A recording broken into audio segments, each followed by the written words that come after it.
Hello there, and welcome to the Sleepy History channel. Tonight we travel back, not years, not centuries, but tens of millions of years to a world so ancient, the continents themselves wore different shapes. Imagine an Earth where the mountains you know had not yet risen from the sea floor, where strange forests breathed beneath a different sky, and where the air was warm and heavy and green. The seasons turned slowly there, as they do now, but no human eye had ever watched them. And yet, through all of that deep and unhurried time, something was finding its way toward you, something small and watchful, and utterly itself. If you enjoy these gentle journeys, I invite you to like, subscribe, or share a thought below. It helps others find their way here too. One sleepy soul at a time. But for now, simply settle in. Look, if you will, at the cat beside you, perhaps curled at the foot of the bed, or stretched along a windowsill in that particular boneless way cats have of occupying space. Notice the slow rise and fall of its breathing, the soft curl of its tail, those closed eyes, twitching faintly with whatever cats dream of in the dark. What does it dream of, do you think? What old world stirs behind those eyes? Does some ancient memory move there, of tall grass, of moonlight on water, of a hunt that ended 10 million years before the first city was ever built? Every whisker on that quiet face was shaped by pressures you and I will never know, by forests that no longer exist, by prey that vanished long before the first human hand ever reached toward a fire. The cat is a relic, a living message carried out of a world so old it asks nothing of our calendars. This is a story older than mountains, and the cat, in its unhurried wisdom, knows all of it.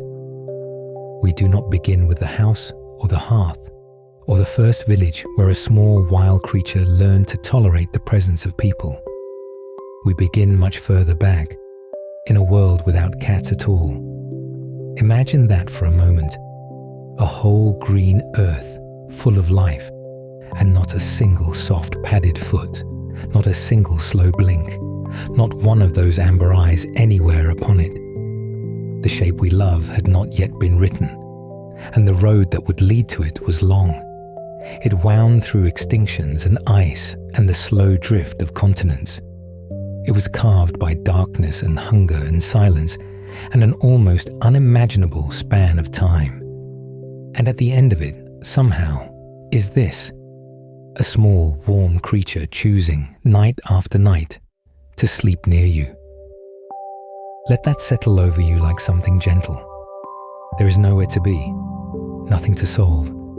Only this long, quiet story, and the sound of your own breathing growing slower now, and the cat, ancient and unhurried, already at rest.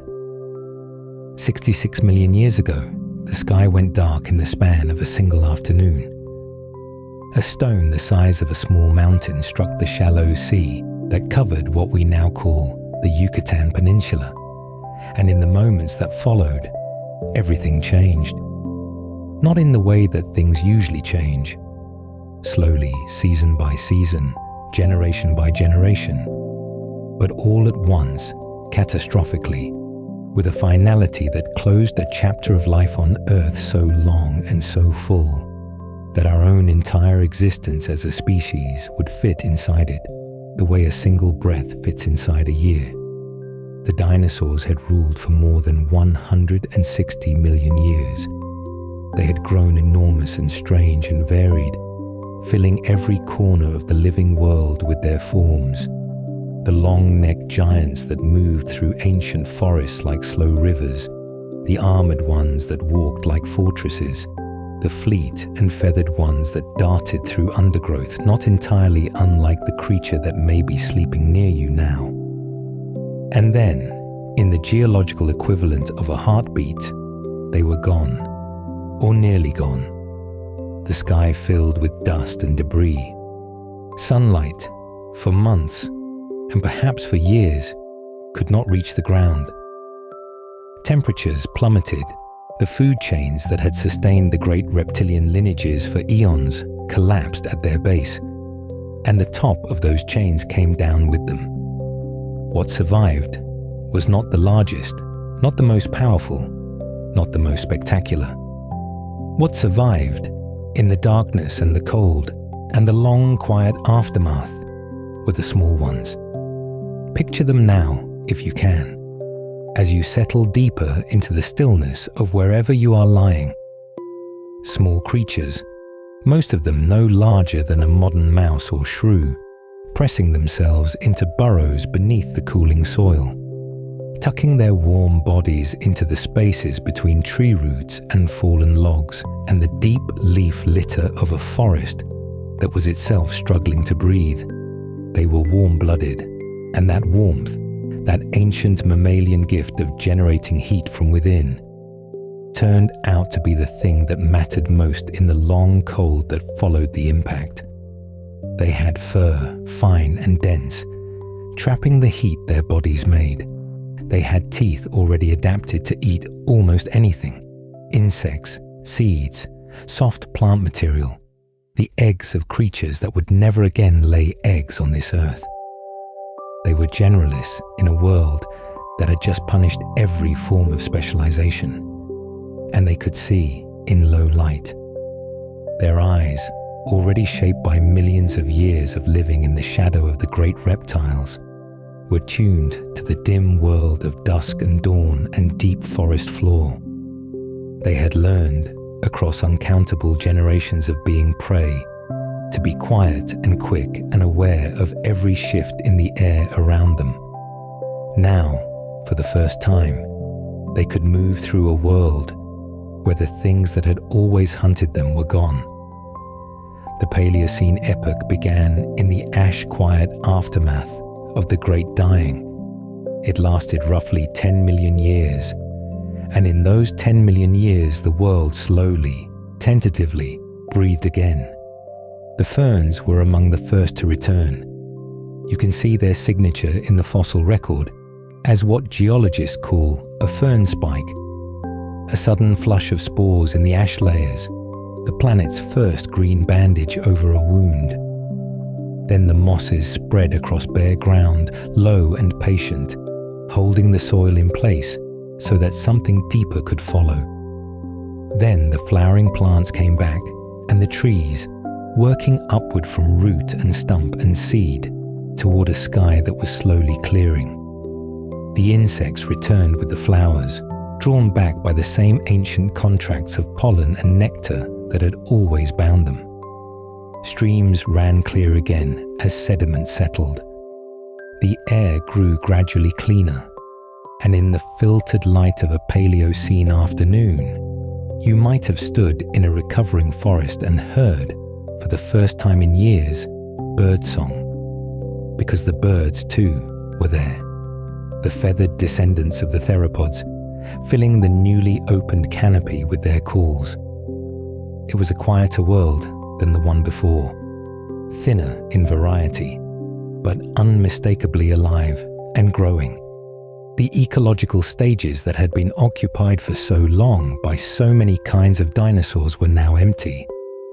And into that emptiness, the small, warm-blooded survivors began, slowly and then faster, to move. They diversified. They grew larger and smaller. They climbed into trees and learned to leap between branches, their wrists reshaping over generations into joints capable of gripping and rotating. They returned to the water, limbs broadening, fur becoming sleek, nostrils shifting upward as if the body understood what the animal needed before any individual creature could know it. They burrowed into near total darkness. They glided between trees on membranes of stretched skin. They grew long snouts and longer tongues and pushed those tongues into termite galleries, unlocking a protein resource few others had learned to access. Some lineages grew to sizes that would have seemed impossible to their tiny Cretaceous ancestors. filling the open forests with new kinds of large-bodied grazers, their bodies scaling upward to take the place of the great reptilian herbivores that were gone. This radiation of placental mammals, the lineage that would eventually include every creature from the blue whale to the flying fox, to the creature breathing softly at your feet, unfolded in a kind of ecological silence, in a world still ringing with the absence of the things that had come before. The earliest placentals were modest creatures, unremarkable in almost every way, except for the fact that they were there, that they had made it through, that they carried inside their small warm bodies the blueprint for every mammal that would ever live. Their young developed inside the body, nourished through a placenta, born more complete than the offspring of their reptilian predecessors. Their brains were larger relative to their body size, more plastic, more capable of learning the specific contours of the world each individual found itself in. They could remember and adapt within a lifetime, not only across generations. And that flexibility, that capacity to carry forward not just instinct but something closer to knowledge, would turn out to matter enormously in the long unfolding of what they would become. Among them, tucked into the broader radiation of forms, were the lineages that would eventually give rise to the carnivorans, the great order of flesh-eating mammals that includes, across deep time, the wolves and the bears and the seals and the weasels, and, at the end of a very long chain of ancestry, the cat. These earliest carnivoran ancestors were not yet cats, not yet anything we would recognize as belonging to a particular group. They were small, fast, opportunistic generalists, tooth and claw and hunger and speed, pressing through the undergrowth of the recovering Paleocene forests, eating whatever they could catch. Their teeth were already beginning to specialize. The carnassial shear, the way certain teeth in the upper and lower jaw slide past each other like scissor blades to cut through flesh, was already emerging as a defining feature. They were learning, through the slow grammar of natural selection, to be very good at a particular thing. There is something worth sitting with for a moment, if you are still awake enough to sit with anything at all.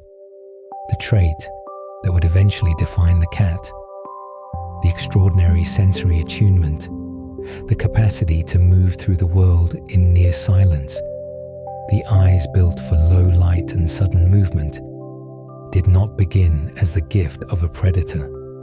It began as the gift of prey.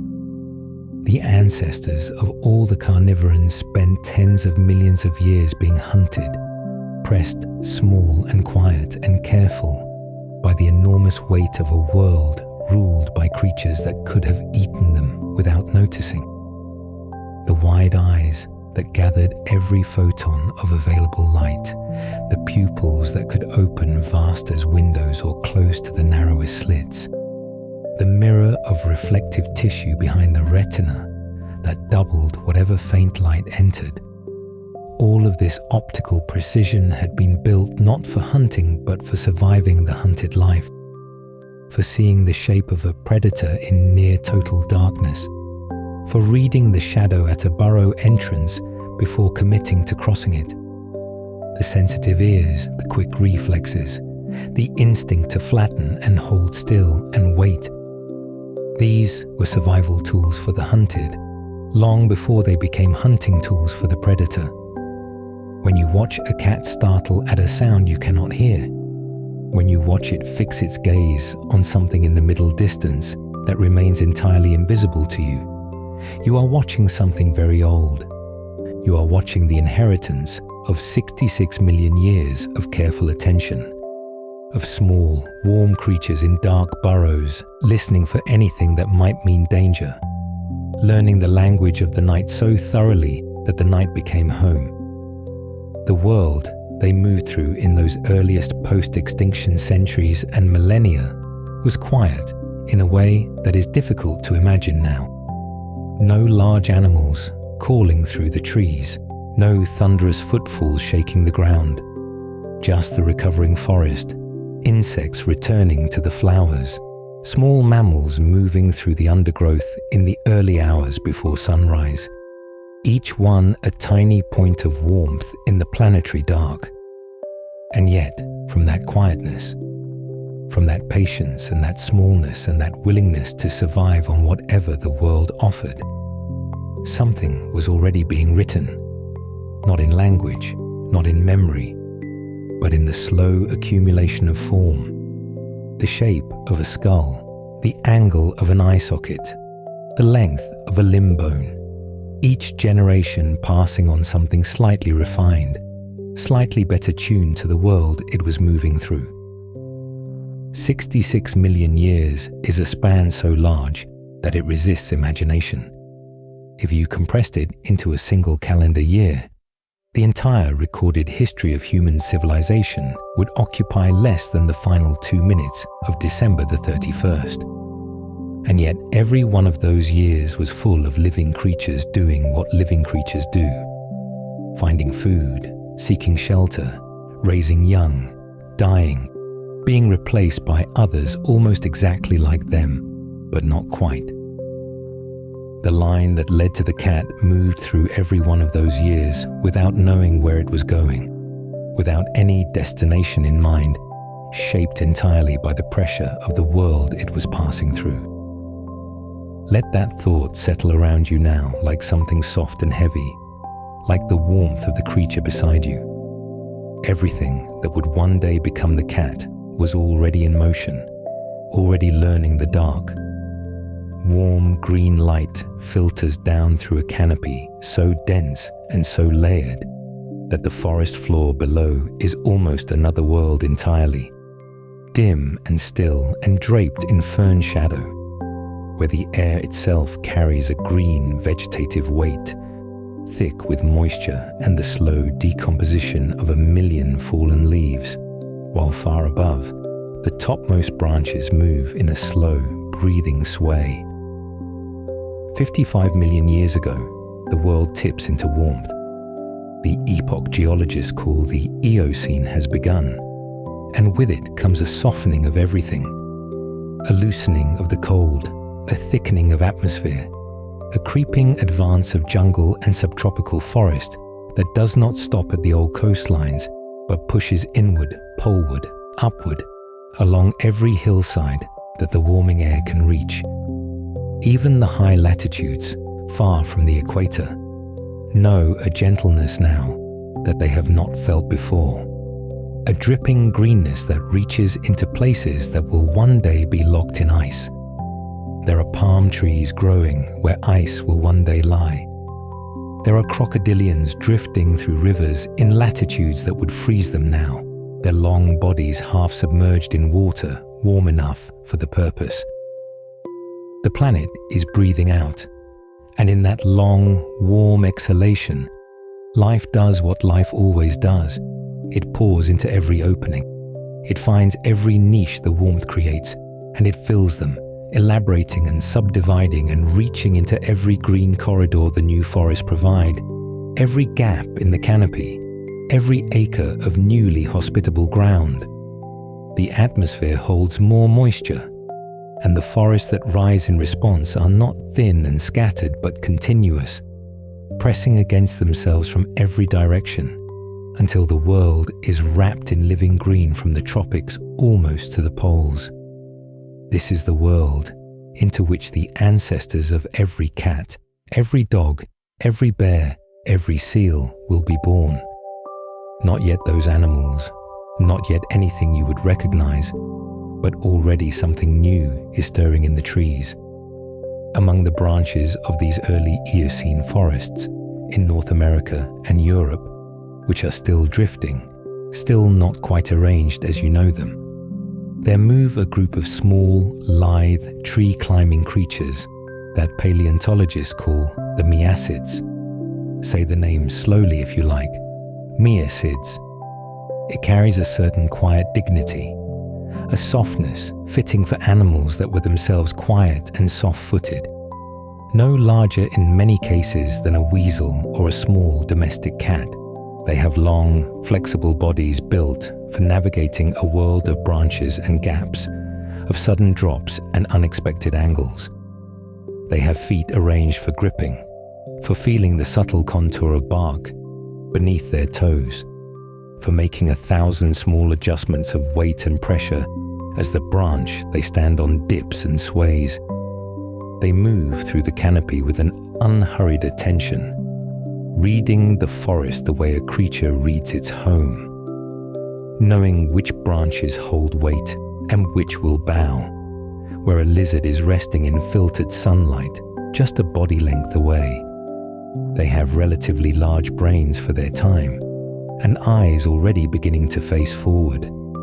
That slow evolutionary shift toward the kind of focused, binocular vision that a hunter who leaps through space from branch to branch cannot do without. They are not yet carnivorans in the strict sense. The order Carnivora, as scientists define it, has not yet fully crystallized, but they are the living material from which that order will be drawn. They are the clay. They are the long, unhurried beginning. Think for a moment about what it means to be a small, climbing, insect and lizard-eating mammal in the middle of the Eocene. The forest is enormous. It is layered and complex in a way that modern forests, fragmented and reduced, can only hint at. There are insects in such variety and abundance that entire ways of life are built around catching them in the air, on bark, under leaves, inside the soft wood of rotting branches. There are fruits and small vertebrates and bird eggs tucked into the angles of branches at every level of the canopy.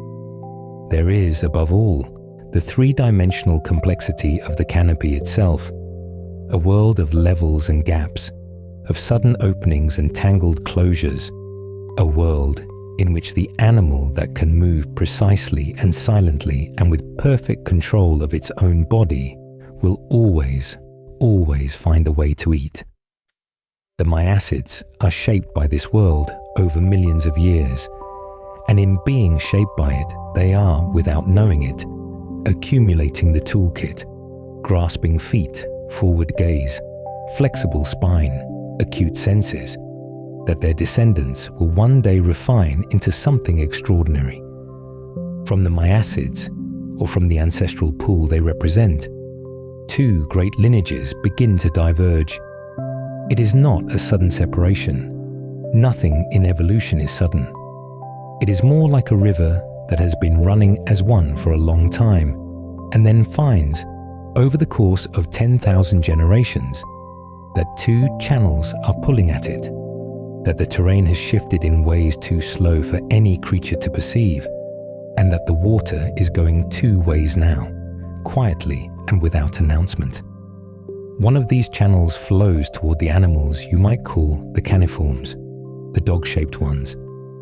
Down this line will come not only the dogs, but the bears, the weasels and otters and badgers, the raccoons, and eventually, in one of evolution's more astonishing pivots, the seals and walruses and sea lions, whose ancestors will leave the land entirely, surrendering their legs to the cold pressure of the sea over millions of years, becoming something that on the surface seems to have nothing to do with a wolf or a fox, but carries in its deep architecture the same ancient inheritance.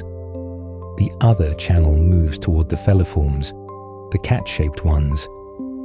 Down this second line will come the civetts and genets, the mongooses, the hyenas with their complex social intelligence and bone-crushing jaws, and eventually, in their own time and at their own pace, the cats themselves. The two lines are not yet dramatically different, not yet.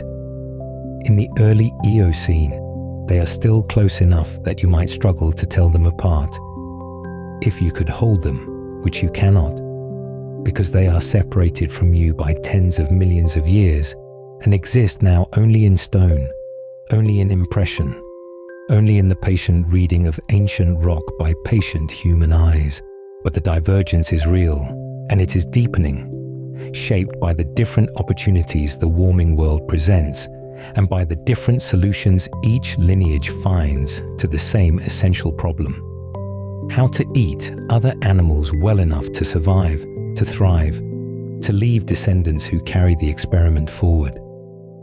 Within the feliform line, in the forests of Europe and North America, and across the land bridges that still connect parts of the world now long separated, something is beginning to refine itself in a particular direction.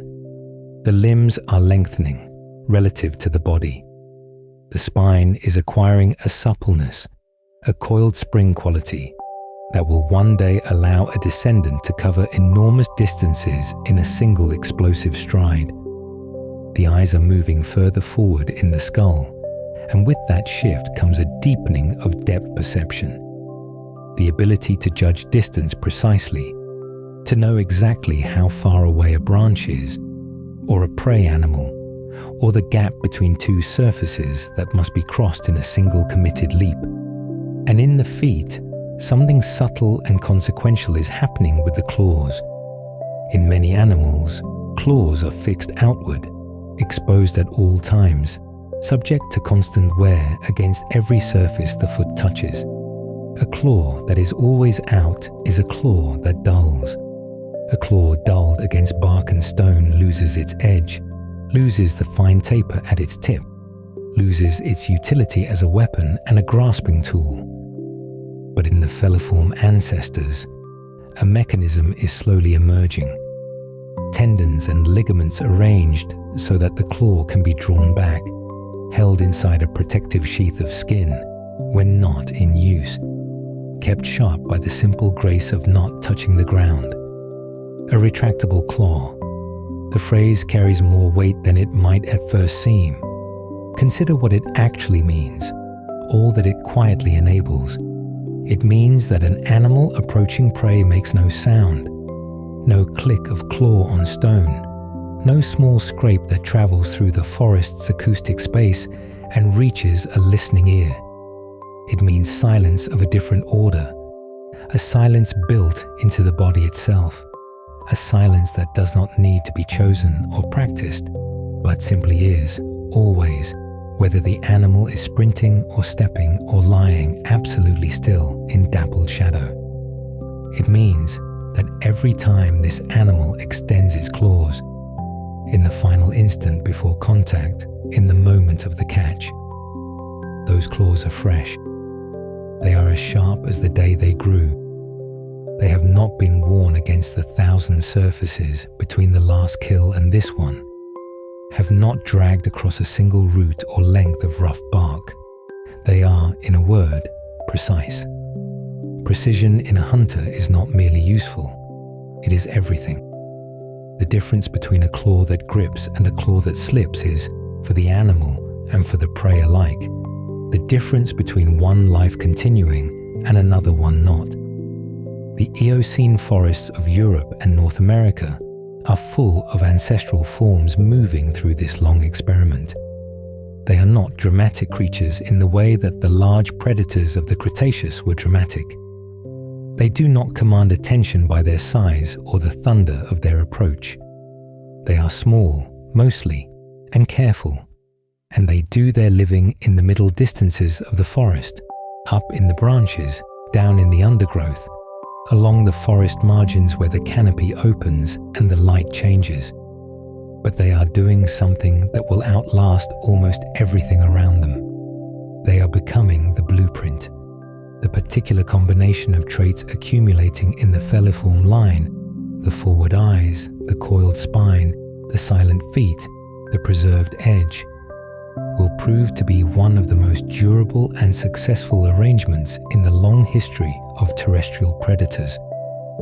More than 50 million years from now, a small version of something built on this same blueprint will be asleep at the foot of your bed, its breathing slow, its whiskers occasionally twitching in some interior dream.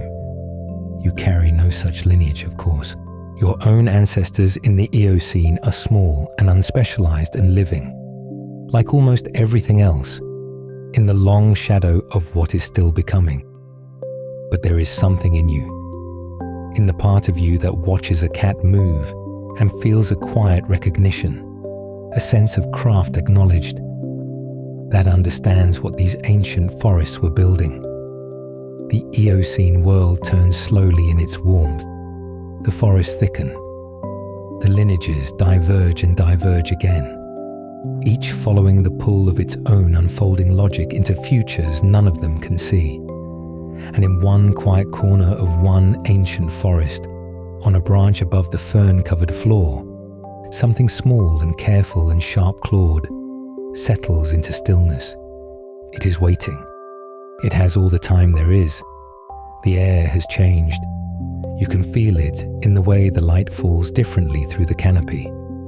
Not the thick, steam-heavy green of the Eocene, but something thinner, cooler, a little more transparent, as though the world has taken a long, slow breath and let some of the warmth go. 35 million years ago, the planet is shifting into a new mood. The Oligocene has arrived, and with it comes a cooling, a drying, a gradual opening of the land. The great warm pulse of the earlier ages is fading now, slowly and without alarm, the way the heat fades from a room after the fire has settled to embers. Far to the south, at the bottom of the world, a continent has drifted into isolation, and a cold current has begun to circle it, and that distant turning of cold water reaches all the way here, into the temperature of this forest, into the length of the dry season, into the kinds of trees that can hold their ground. At the edges of the great forests, in places where the trees begin to thin and the soil turns pale between the roots, something new is starting to grow. The first long ribbons of grass, tentative as a first sentence, spreading slowly across lowlands that were once continuously shadowed by the canopy. It is a quiet revolution, this arrival of grass, the kind that takes 10,000 years to notice. The blades catch the wind in a way the broad leaves of the forest never did, and they make a new sound across the open ground, a dry, whispering hush that had never existed in the world before. The world is not yet the world of open plains and endless savannas. It is a world of forest and forest edge, of dense understory and filtered amber light, of heavy dew on broad leaves and the soft percussion of small creatures moving through the leaf litter just before dawn. It is into this world, into exactly this kind of world, that the first true cat is born.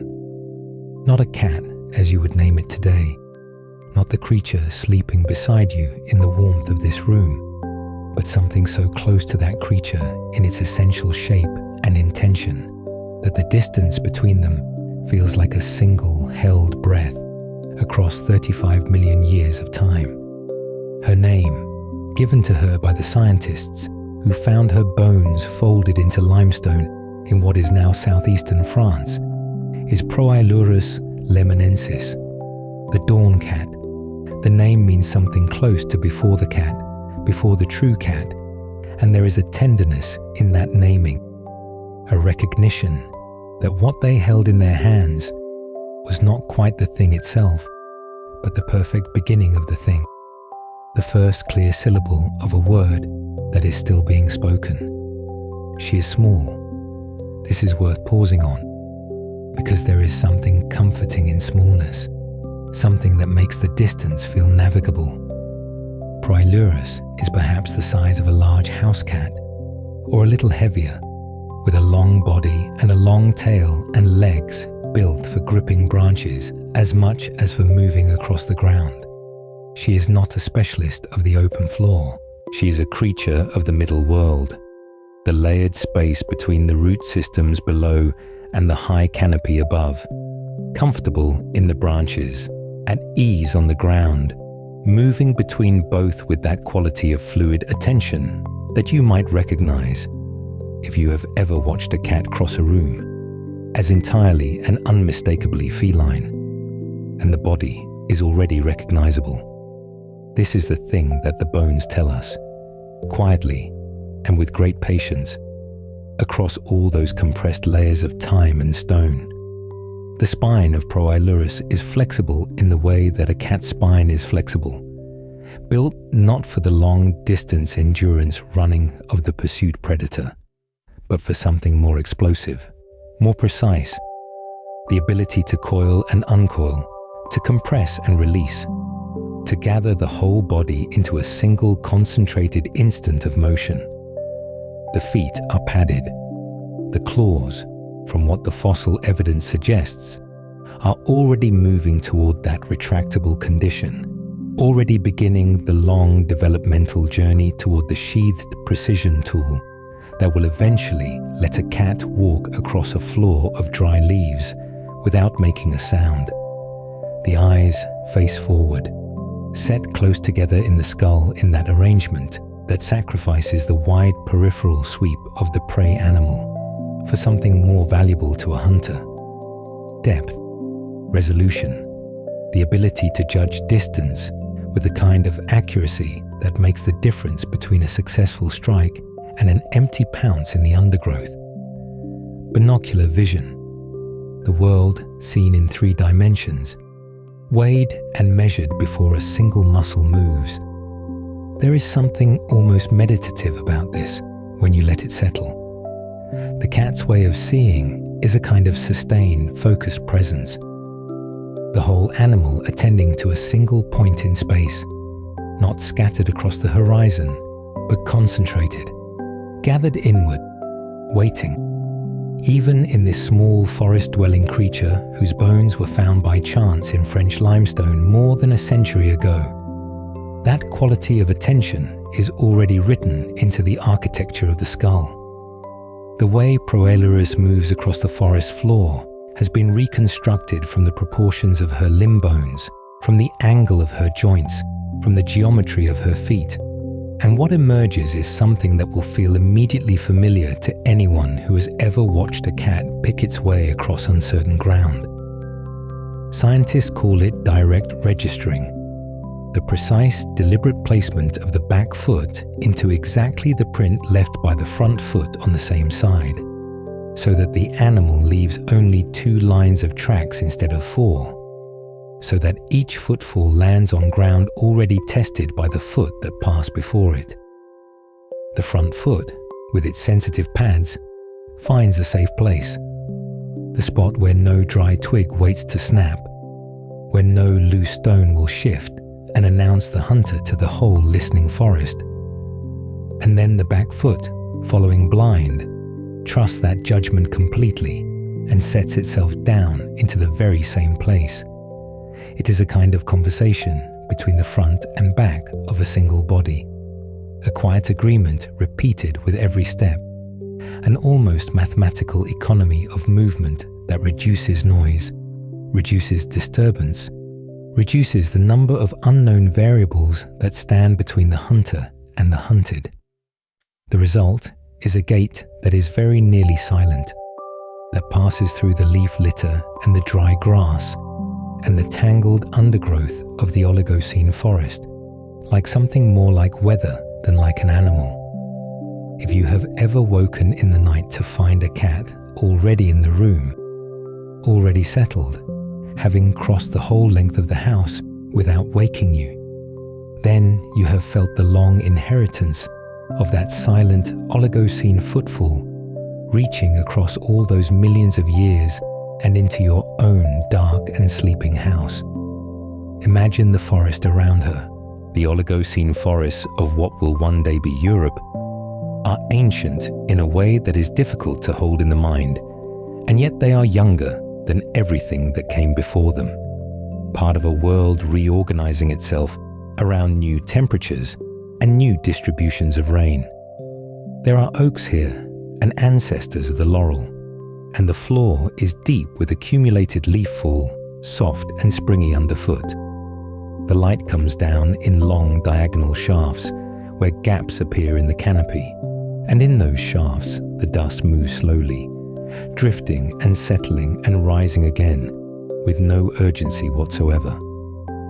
small rodents move in the undergrowth. Not the rodents you would recognize today, but their deep ancestors, already diverse and numerous and nervous in the way that prey animals are nervous. There are small primates in the branches, early even-toed ungulates, threading between the tree trunks in the middle distance. And there is Proailurus, still as a shadow where the light does not reach, watching. The hunting posture is already fully formed, the weight distributed low and forward, the spine level, the head held with that particular quality of stillness that is not the stillness of sleep or rest, but the stillness of absolute readiness, of a system held at maximum tension with minimum expenditure of energy. The tail moves slowly, the only thing moving, counterbalancing the minute shifts in weight that happen even in stillness, keeping the whole system calibrated and precise. And then, when the moment arrives, not chosen consciously, not decided upon, but recognized, the way you recognize a word in a language you have spoken since childhood, the whole body releases at once, and for a fraction of a second Proailurus is neither on the ground nor in the air, but somewhere between the two, committed entirely to the single point in space where the calculation says the prey will be. What is remarkable when you sit quietly with this and let it unfold at its own pace is not the hunting itself, it is the continuity. Proailurus is not a cousin of the modern cat, not a parallel experiment running alongside the true feline lineage, not an ancestor that was eventually replaced by something better. She is the single ancestor of every cat alive on Earth today. The lion sleeping in the long grass of the Serengeti as this night unspools, the snow leopard moving across a high Himalayan ridgeline in moonlight, the ocelot in the understory of a Brazilian forest, the sand cat in the absolute stillness of the Sahara at 3 a.m, and the creature breathing softly beside you right now, warm and self-contained and present. For every one of those 35 million years, in an unbroken chain that has never once been severed, a cat was born and grew and hunted in the undergrowth or the grassland or the desert night, and raised its young and passed the shape forward, generation after generation, never failing, the line running like a single thread of water from a spring high in the mountains all the way down to the sea, in the flexibility of the spine, in the forward-facing eyes, in the direct register of the footfall, in the particular quality of stillness before the strike. The lineage flows from her without interruption through 35 million years of changing climates and shifting continents and rising and falling seas, through ice ages and warm ages, and it arrives unbroken here, in this room, in this warmth, in this moment of shared quiet between you and the animal who has chosen to sleep beside you tonight. There is a kind of deep, unhurried comfort in that, in the knowledge that what you are resting with is not a recent invention, not something the world assembled quickly or casually, but something that was shaped in the Oligocene understory with tremendous patience and has been carried forward ever since without being lost. The dawn cat found a form that worked, and the world, in its long, slow way, kept it and carried it gently through all the ages and laid it down at last beside you here in the quiet, where it sleeps. The air carries the scent of dry grass warming in a sun that is somehow the same sun, and yet the world beneath it looks almost nothing like the one you know. 20 million years ago, in the epoch geologists call the Miocene, the planet is rearranging itself into something closer to familiar. The great tropical forests that once blanketed much of the northern land masses are pulling back, retreating toward the equator like a tide going out slowly over millions of years, drawing with them the humid corridors of shadow, where an older kind of creature once made its careful way. In their place, something new and vast is opening up: grassland. Endless, wind-moved, glittering grassland stretching across what will one day be called Europe and Asia and Africa and the Americas, rolling out to every horizon like a breathing sea of pale gold and green. The grasses themselves are a geological novelty, a family of plants that evolved the capacity to photosynthesize under open sky, to survive being grazed and burned and parched, and still push green shoots up again from protected roots. Wherever the grasses go, the old rhythms of forest shade give way to new rhythms of season and sun, and the vast lateral movement of wind across open ground. And into that new sea of grass, a new kind of creature is beginning to move. The lineage that traces itself back through Proilurus, that small, careful, forest-haunting ancestor who placed each pore so quietly in the shadows of the Oligocene, is not standing still. It never does. Life, given time and pressure and the slow instruction of a changing world, does what it always does. It reaches, it adapts, it spreads. And in the early Miocene, the reaching takes the form of a cat called Pseudolurus. Say the name softly, as though you are introducing yourself to something ancient. Pseudolurus, the false cat, so named because it is not quite the cats you know, and yet it is the doorway through which all of them will eventually pass. It is larger than Proilurus, noticeably so, longer in the body, longer in the leg, built with slightly more reach and slightly more weight, as though the lineage has been quietly practicing, quietly refining the blueprint over millions of quiet years. Its teeth are already a little more specialized, its jaw a little more oriented toward the serious business of holding struggling prey. It is, in the deep language of form and function, beginning to look like a cat in earnest.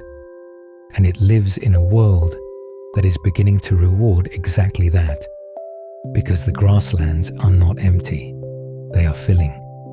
The expanding savannas and open woodlands of the Miocene are filling with new kinds of hoofed animals, herds of grazers who have co-evolved with the grass itself, whose teeth are built to grind silica-reinforced blades without wearing out, whose legs are built to run in straight lines across open ground, whose eyes are set wide on the sides of their heads, because the most important thing to see when you live in an open world is what is coming toward you from the side. Early horses move in loose bands through the heat shimmer. Ancestral deer browse the woodland edges where the grass thins and the trees begin.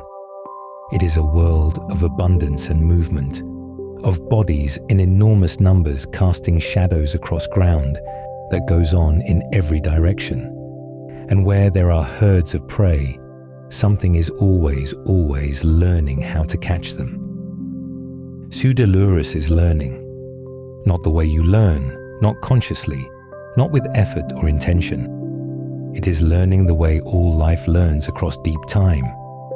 By dying when a particular shape does not work, by surviving and reproducing when it does, by passing forward through generation after generation, the small incremental refinements that the environment, patient and indifferent, selects for.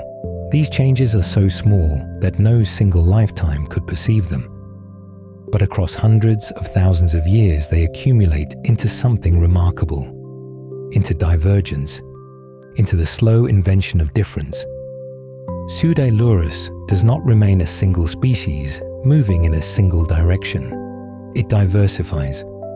Different populations in different landscapes, separated by the gradual rising of mountain ranges, the slow widening of shallow seas, the fragmentation of forest corridors into isolated patches. Each of those populations begins to drift. The isolation is the key. When a group of animals can no longer find its way back to the larger population, a quiet process begins.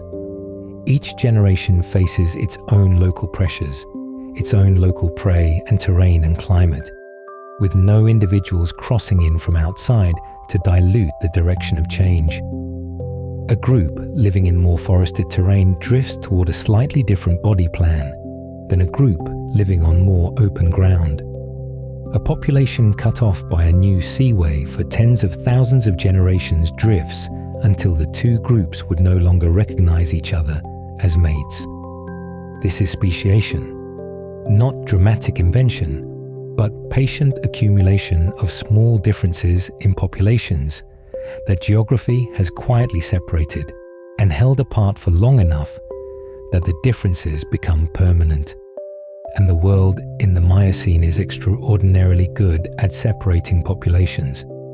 Because the world is moving, the tectonic plates that carry the continents are still sliding, still grinding, still occasionally lifting new land bridges up from shallow seas or dropping old ones back beneath the waves.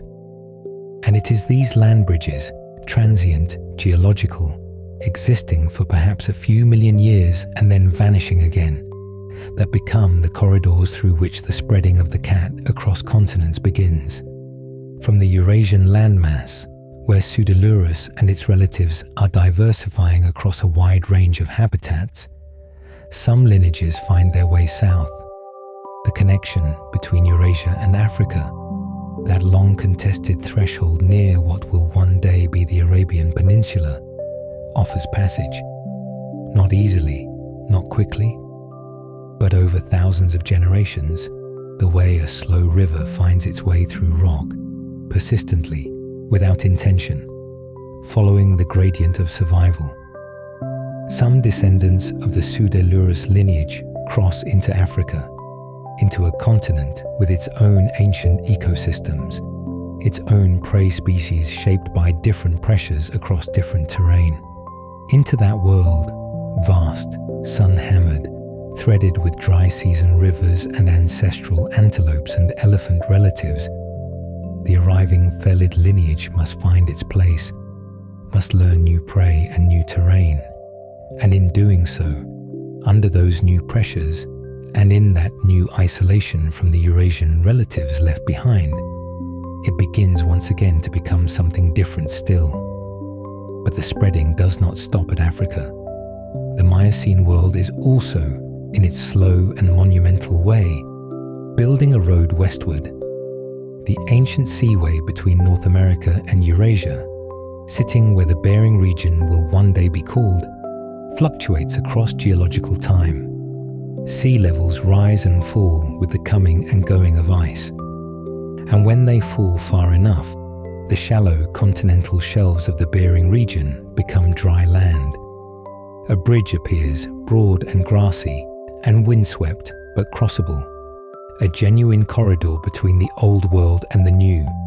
And across that bridge, in the middle and later Miocene, the descendants of the felid lineage that began in Eurasia make their way into the Americas. Think about the scale of that journey.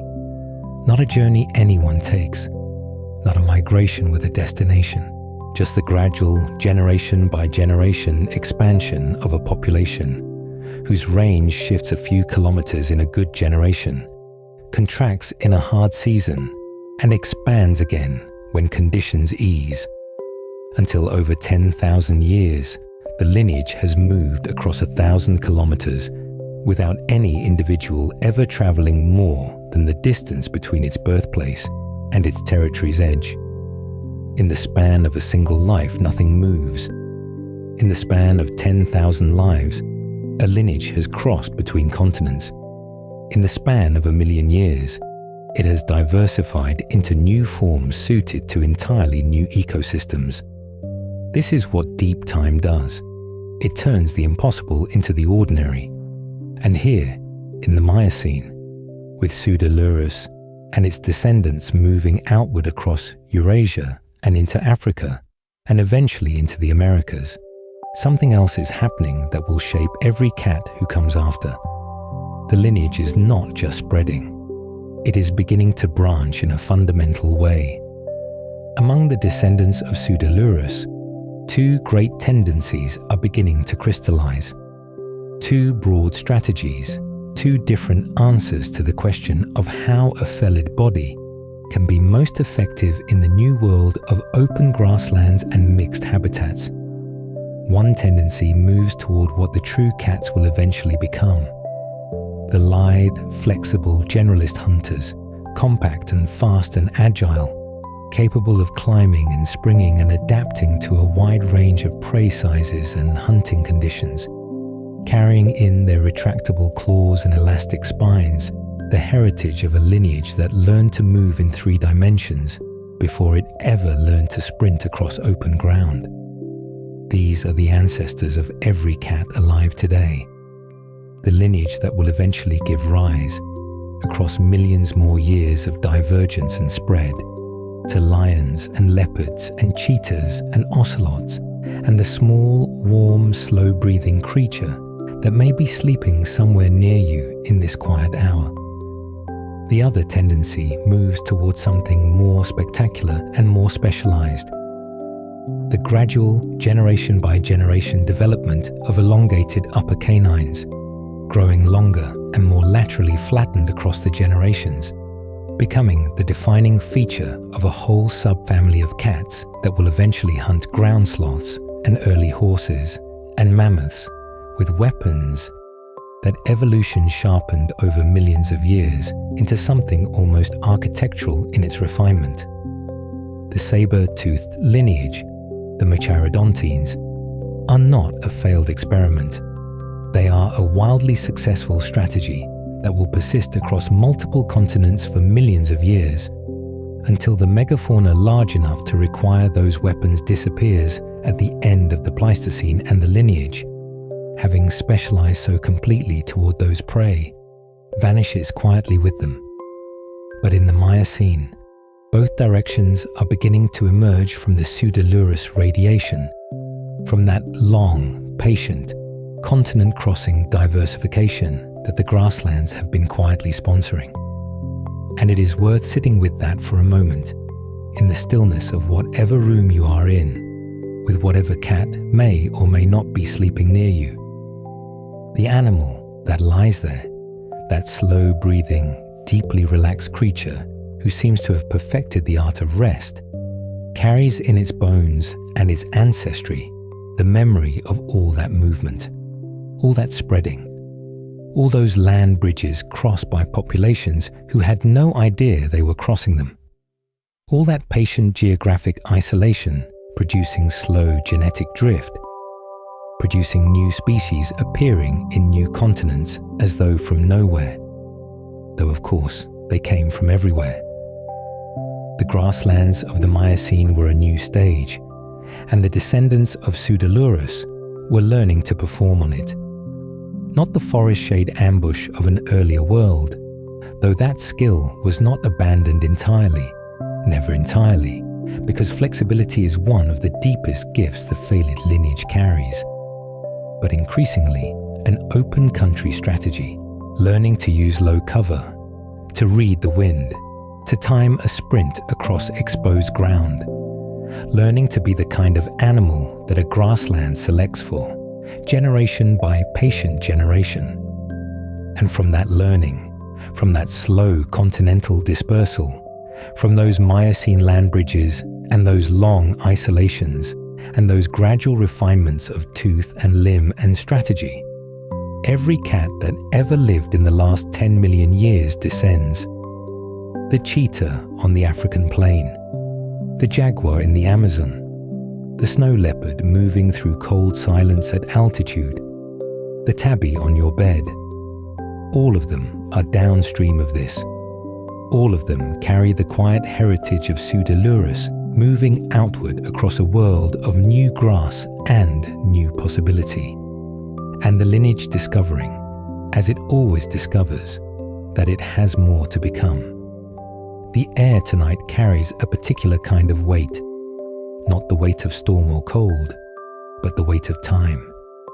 The slow, enormous pressure of millions of years stacked quietly upon one another, the way sediment gathers at the bottom of a still lake, grain by grain, century by century, until what was once open water becomes solid stone. Let your breathing slow into that same patient rhythm. There is no hurry here. There never was. The story we are settling into now is one that unfolded across 20 million years, and it asks only that you rest and listen and allow yourself to be carried gently backward into a world that was and is no longer, except in the bones it left behind and in the quiet animal sleeping at the foot of your bed. Begin then at the horizon. The sabre-toothed lineage has just appeared there at the edge of our vision, stepping out of the story of Pseudolurus and into its own long chapter. And the first thing to understand, the thing that changes everything, is that the saber-tooths were never a single animal. They were a dynasty, a lineage so successful and so varied that it would fill 20 million years with its presence, moving through continents and climates and the slow shifts of the world, like a theme that keeps returning in different keys, always recognizable, always new. When we say saber-toothed cat, the mind tends to conjure one image: massive, slow, heavy with weaponry, sinking into a tar pit at the end of an age. But the truth is richer and stranger and more patient than that single image allows. Macaridus walked across the grasslands of Eurasia and Africa 11 million years ago, a large and powerful animal, moving through landscapes of open savanna that would not look entirely unfamiliar if you could stand in them today. Homotherium, the scimitar tooth, came later and ranged even more widely, from Europe to Asia to North America to South America, an animal of surprising elegance, longer in the limb than you might expect, built less like a battering ram and more like a coursing predator, something designed for sustained movement across open ground.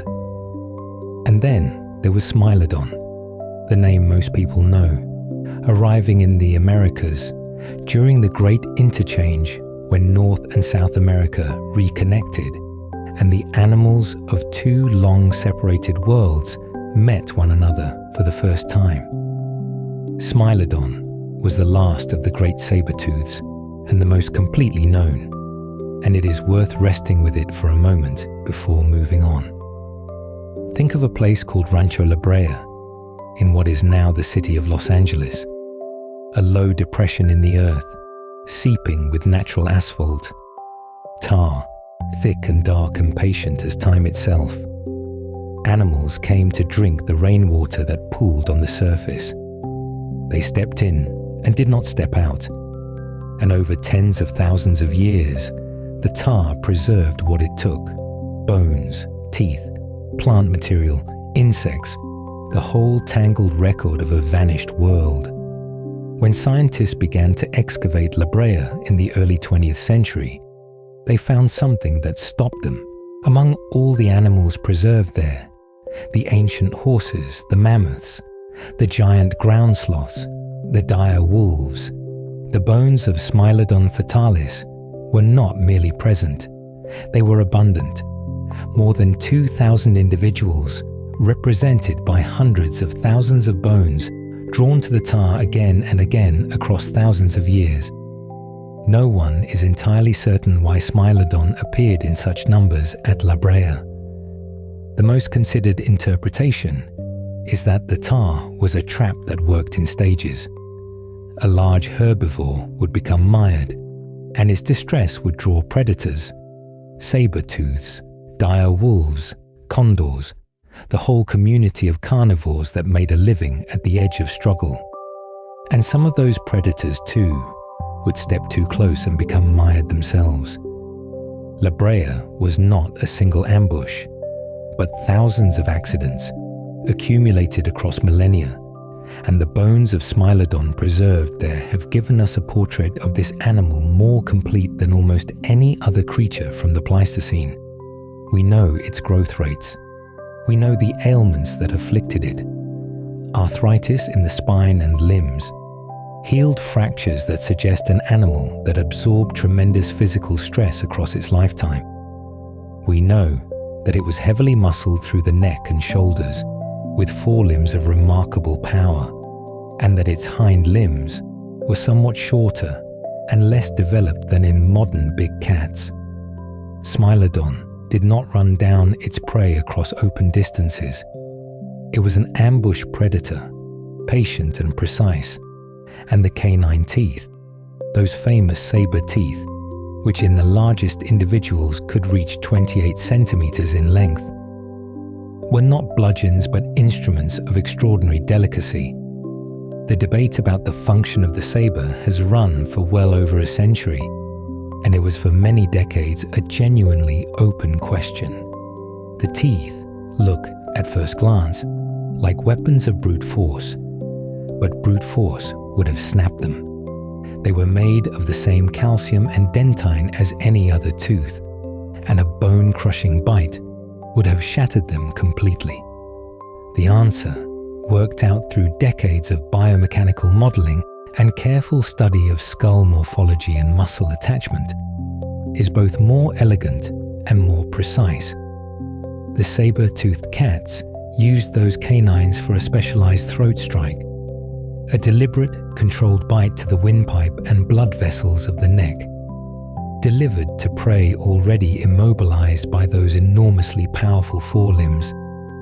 It was a killing technique calibrated to the largest animals of the Pleistocene world, and it worked for 20 million years. That world deserves a moment of attention, because to understand the saber-tooths fully, you must understand the scale of the creatures they lived among. The Pleistocene was, by any measure, a world of giants.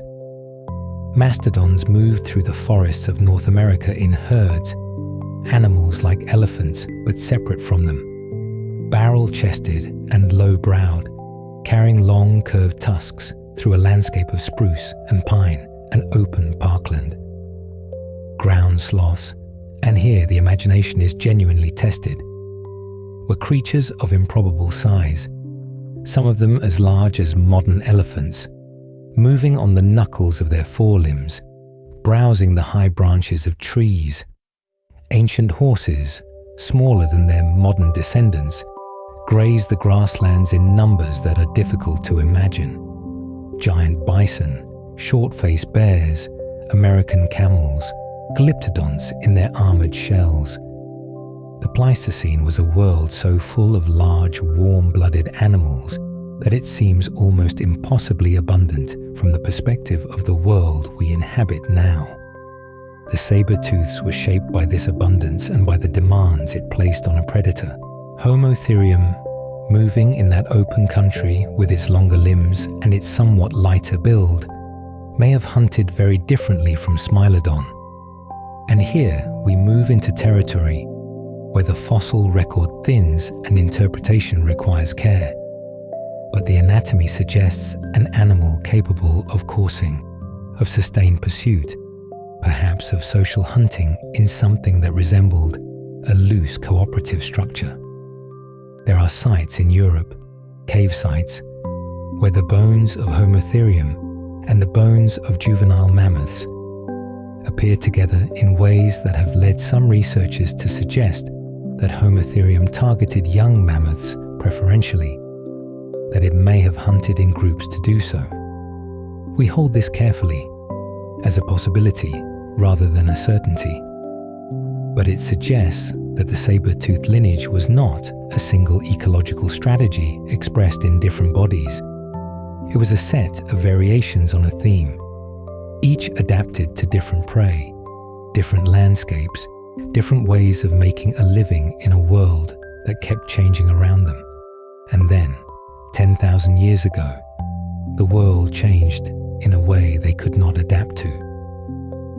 The end of the Pleistocene brought the collapse of the megafauna, not everywhere at once, not in a single catastrophic moment, but across centuries and millennia, a slow unraveling that left the large herbivores of the world vastly diminished in number and variety. The causes are still debated, and the debate is important, climate shifts as the ice ages ended, changes in vegetation and habitat, and something else. The spread of anatomically modern humans carrying tools and knowledge and a capacity for coordinated hunting that the megafauna had never encountered before. The megafauna of Australia collapsed earliest and most completely. The megafauna of the Americas followed, over a period of perhaps 2,000 or 3,000 years after humans arrived. The megafauna of Eurasia declined more slowly. Africa, where large animals had evolved alongside human ancestors for millions of years and had developed some capacity for wariness, retained more of its large species than any other continent. But the world that emerged from the end of the Pleistocene was quieter. The ground sloths were gone. The mastodons were gone. The American horses were gone, and would not return until Europeans brought their descendants back across the ocean thousands of years later. The prey base that had supported the sabre-tooths, the very reason for those elaborate, exquisite 28-centimeter canines, had contracted beyond recovery, and so the sabre-tooths went too. Smilodon populator, the largest of the Smilodon species, in South America. Smilodon fertilis in North America. Homotherium, which had already retreated and thinned across its former range, disappearing from its last refugia. One by one, across those final centuries, the great saber-tooths fell quiet. It was not a violent ending, in the sense that no single event brought it about. It was an ending made of absences. Fewer prey, smaller ranges, slower recovery after loss, until the absences accumulated into silence. Allow yourself to feel the scale of that silence for a moment, without grief exactly, but with a kind of spacious recognition. 20 million years, dozens of species spread across 6 continents, filling every large prey ecological role that a felid-shaped body could fill. And then, in the space of a few thousand years, a blink, in deep time terms, gone. But here is what the extinction left behind. And this is the thing that connects those vanished giants to the warm, breathing, quietly dreaming animal in your home tonight. The other branch of the felid family, the lineage that had diverged from the saber-tooths back in the Miocene, the branch that kept its canines modest and its killing techniques swift and general purpose. That lineage survived. It survived because it was not specialized to a world of giants. It could hunt rabbits and rodents and birds and the medium-sized ungulates that persisted after the megafauna collapse. It was flexible where the saber-tooths were precise, and in the new, quieter world, that flexibility was the quality that mattered most. The true cats, feline, the subfamily whose living members include lions and leopards and cheetahs and ocelots and lynxes, and the small tawny cat asleep near you now, inherited a world the saber-tooths had shaped. The prey animals that survived the Pleistocene collapse were, in many cases, the ones that had learned wariness. The grasslands and forests that spread into the territories the megafauna had grazed and browsed became the territories of smaller, faster, more alert species.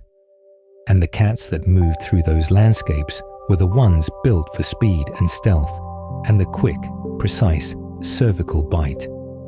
Not the deep tissue saber strike, but the suffocating grip at the back of the skull. The efficient kill of the generalist predator in a world of smaller, quicker prey. Let that lineage breathe for a moment in your awareness. It is the lineage you know. It is 20 million years old on its own terms, and it carries within it the whole deep history we have been tracing together.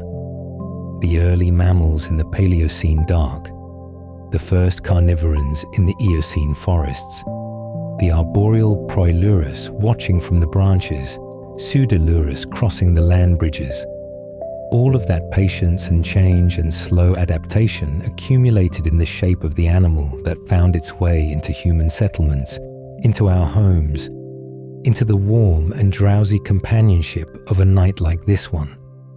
Rest now into that long continuity. The saber-tooths are gone, and their going made space. And what moved into that space was small and watchful, and entirely capable of sleeping in the presence of another creature without fear. The air carries the faint green smell of grass, and somewhere in the distance, a savanna is still finding its edges. This is the middle of the Miocene, 10 to 12 million years ago, and the Earth is doing something it has done many times before, rearranging itself slowly over millions of years, the way a sleeper rearranges the blankets without quite waking. Continents are drifting by fractions of centimeters each year. Forests are thinning at their margins, giving way to open grasslands that spread like breath across the interior of continents. And inside this shifting world, inside the creatures moving through it, something is also quietly shifting. A single ancestral cat lineage, the feline, is beginning to branch, not quickly, not dramatically, more like a river that has found, at last, a gentle slope, and begins to discover the many routes it might take toward the sea. From this one ancestral stock, over the course of millions of years, will come almost every living cat species on Earth. The process is called radiation, a word that calls to mind light spreading outward from a source, and that is exactly what it is. One point of origin, one quiet beginning, and then the slow unfolding of an entire world of cats. You are watching, from this enormous distance, the very start of the family you know, the lineage that includes the animal currently sleeping nearby, or the one you perhaps carry in memory, a warm weight on a bed, a slow breathing in the dark. It all begins here, in the middle of the Miocene, in a world that smells of new grass and ancient stone. 10 to 12 million years ago, and the feline have arrived. The great branching is underway. The first division to understand is also the most striking, because it separates the cats we tend to think of as the largest and most iconic from all the rest. On one branch, the Pantherinae, the genus that will eventually produce the lion, the tiger, the leopard, the jaguar, the snow leopard, the clouded leopard. These are the cats that can roar, not because they chose to, not because roaring was something they learned, but because the bones at the base of their larynx, the hyoid bones, remained partially cartilaginous, flexible, capable of producing that enormous, chest-filling, ground-trembling sound. The roar of a lion at full voice carries for 8 kilometers across open savanna. You can feel it before you hear it, a vibration that seems to come from the earth itself. These cats are, in a sense, the thunder makers. Their branch diverges first, carrying with it the blueprint for great size, for social living in the lion's case, for the stripe and the spot and the rosette. And then, on another branch, the rest. The cheetah, whose lineage is ancient enough to be almost its own kingdom within the feline, diverging early and following a completely different evolutionary path, away from power and toward pure, extraordinary speed. The puma, which shares more genetic history with the cheetah than you might expect, given how different they appear. The ocelot and its relatives, the small spotted cats of the Americas, intricate and beautiful and largely nocturnal. And still others, diverging at different moments across these millions of years, each lineage shaped by the particular pressures of its geography, its prey, its climate. The Earth, in this period, is a continent-wide experiment in feline possibility, and it is conducting this experiment slowly, patiently, with no hurry at all. There is something in this that invites a kind of quiet wonder. The recognition that the diversity of cats you can hold in your mind, from the white tiger to the sand cat to the margay, with its almost primate-like ability to rotate its ankles and descend trees head first.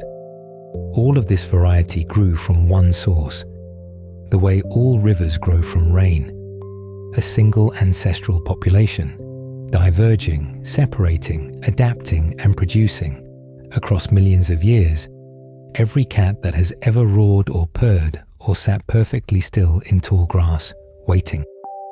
Among all these divergences, the last, and in some ways the most consequential for our purposes, is the divergence of the small cats, the genus Felis. 5 to 7 million years ago, the Felis lineage separates from its relatives and begins its own quieter radiation. Quieter because these are smaller animals. Animals that hunt mice and lizards and small birds rather than wildebeest and deer.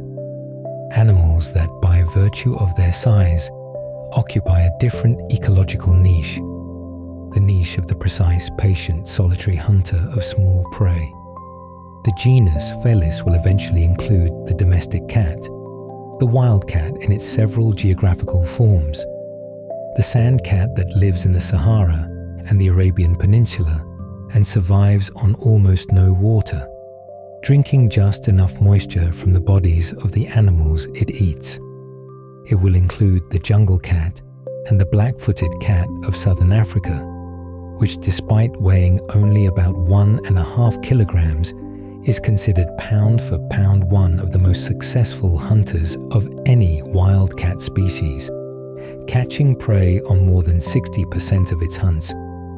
These are efficient animals, patient animals, animals built at exactly the right scale for their particular work.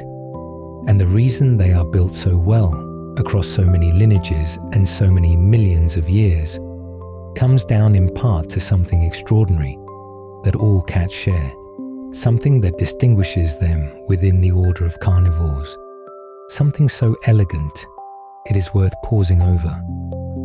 The cat's collarbone, the clavicle, is floating. In most mammals, the clavicle is anchored, connected firmly to both the shoulder blade and the breastbone, bracing the shoulder joint and limiting its range of motion. In humans, you can feel this. Your collarbone runs like a strut between your shoulder and the center of your chest, and its rigidity is part of what makes your shoulder strong. But the cat's clavicle is reduced, vestigial, embedded in muscle rather than connected to other bones. It floats, suspended in tissue, anchored to nothing rigid. And because of this, the cat's shoulder has an extraordinary freedom of movement. The forelimbs can reach forward in a long, fluid extension with each stride, giving the cat its characteristic gait, that liquid, low-slung, shoulder-rolling movement that you have surely watched at some point. A cat crossing a room or moving through grass, and thought, without quite finding the words, that it looked like water moving.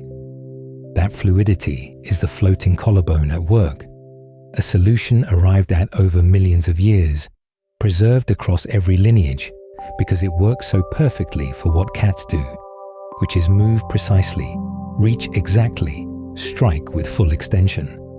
The same floating clavicle that lets the cheetah lengthen its stride to 120 kilometers per hour, lets the small Felis cat reach into a burrow at exactly the right angle, with exactly the right extension, to extract a mouse. Form follows function, and then form becomes destiny. The larynx too tells a story. The small cats, the feline that cannot roar, have a different laryngeal structure than their panthera relatives. Their hyoid bones are fully ossified, fully hardened into bone rather than remaining cartilaginous. This means they cannot produce the open-throated roar that carries across a savanna. But it means they can do something else, something the big cats cannot. They can purr, continuously, on both the inhale and the exhale. a sound produced by a rapid rhythmic movement of the laryngeal muscles, causing the glottis, the opening between the vocal folds, to dilate and constrict with each breath, producing that familiar low vibration that has accompanied human sleep and human rest for 10,000 years. You may have heard it recently. You may be hearing it now or carrying the memory of it. That sound that seems to belong to the same register as a fire, as rain on a roof, as the low note of something ancient and steady. The purr is not an accident. It is a consequence of anatomy, and that anatomy is a consequence of a divergence that happened between 5 and 7 million years ago, when the felis lineage went its own way. Every purring cat that has ever rested against a human chest carries within its larynx the record of that ancient separation. Among all the felis lineages, one is of particular significance for everything that comes after. The African wildcat, Felis libica, emerges across the savannas and scrublands of Africa and the Middle East. And it is this animal, this precise animal, that modern genetics has identified as the closest living relative of every domestic cat on Earth. Not a rough approximation, not a close cousin, the direct ancestor. If you were to place a domestic cat and an African wildcat side by side, you would see an animal that looks, at first glance, almost identical to a tabby. The same striped coat, the same body shape, the same proportions, the same golden eyes. The differences are subtle. The wildcat is slightly larger, slightly longer in the leg, slightly more rangy in its build. But the resemblance is unmistakable, and it is not coincidental. It is genealogical. The African wildcat is nocturnal, as nearly all small felis cats are. Moving through the African night on precise, near-silent feet, hunting rodents and small birds and lizards with a patience that borders on the meditative. It is solitary, except during the brief windows of mating season. It is territorial, holding a range that it knows with an intimacy built from daily and nightly crossing, from scent marking, from memory. It is not aggressive by default, but it is not easy to approach. It tolerates proximity up to a point, and that point is exact. There is a distance at which an African wildcat will stop what it is doing and watch you, completely still, weighing the situation, and beyond that distance, in one direction, lies acceptance, and in the other, retreat. This is the animal that will eventually begin to make a different calculation. Not yet. That moment is still several million years away, arriving only when human beings build their first permanent grain-storing settlements, and the mice that love stored grain arrive in numbers that reward a patient, nocturnal, solitary hunter who is just tolerant enough of proximity to stay. But the body for that meeting is already complete. The floating collarbone is in place. The fully ossified hyoid is in place. The larynx ready to purr.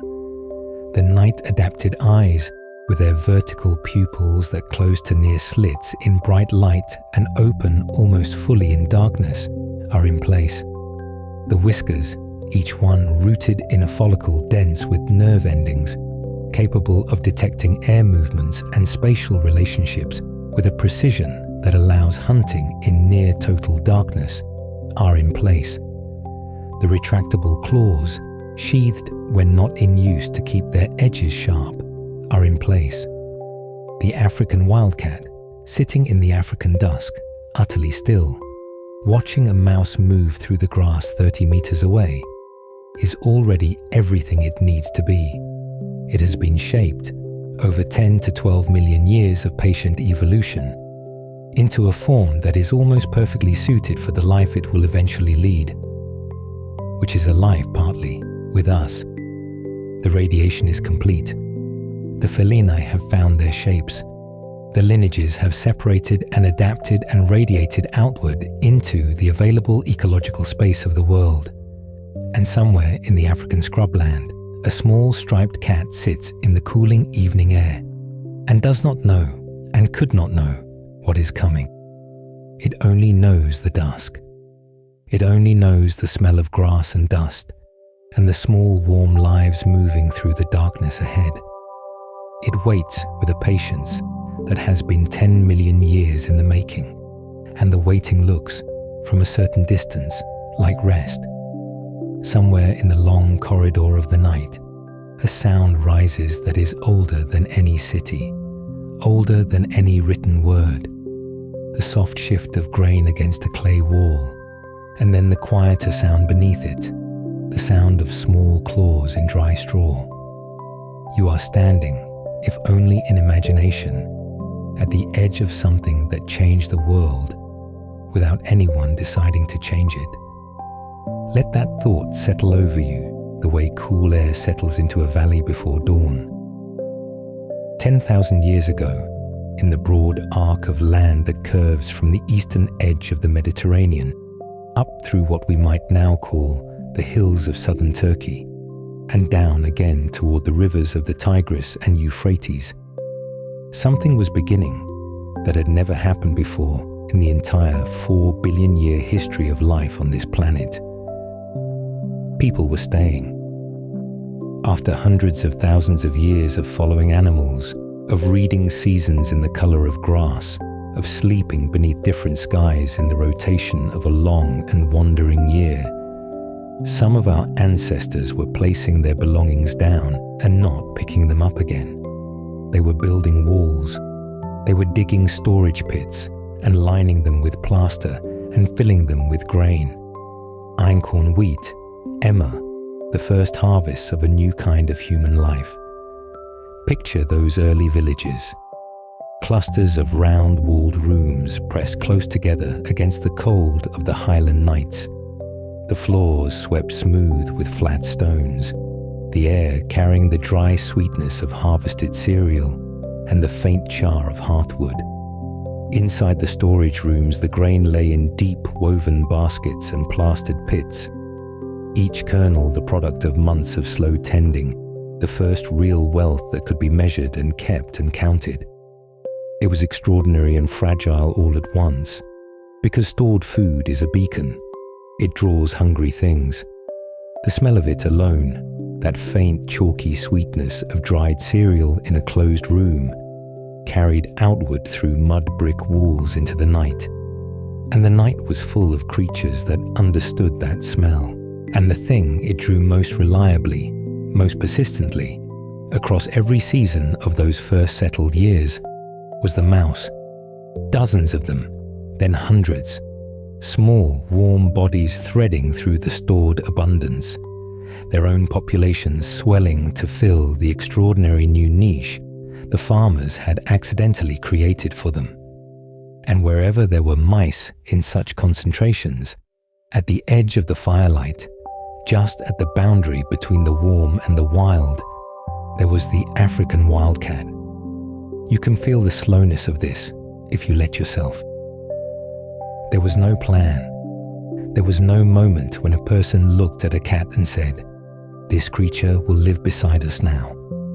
There were only two populations of animals, one human, one feline, whose needs had quietly begun to overlap at the margins of each other's lives, the way two circles on water, spreading outward from separate stones, will eventually, without urgency, touch.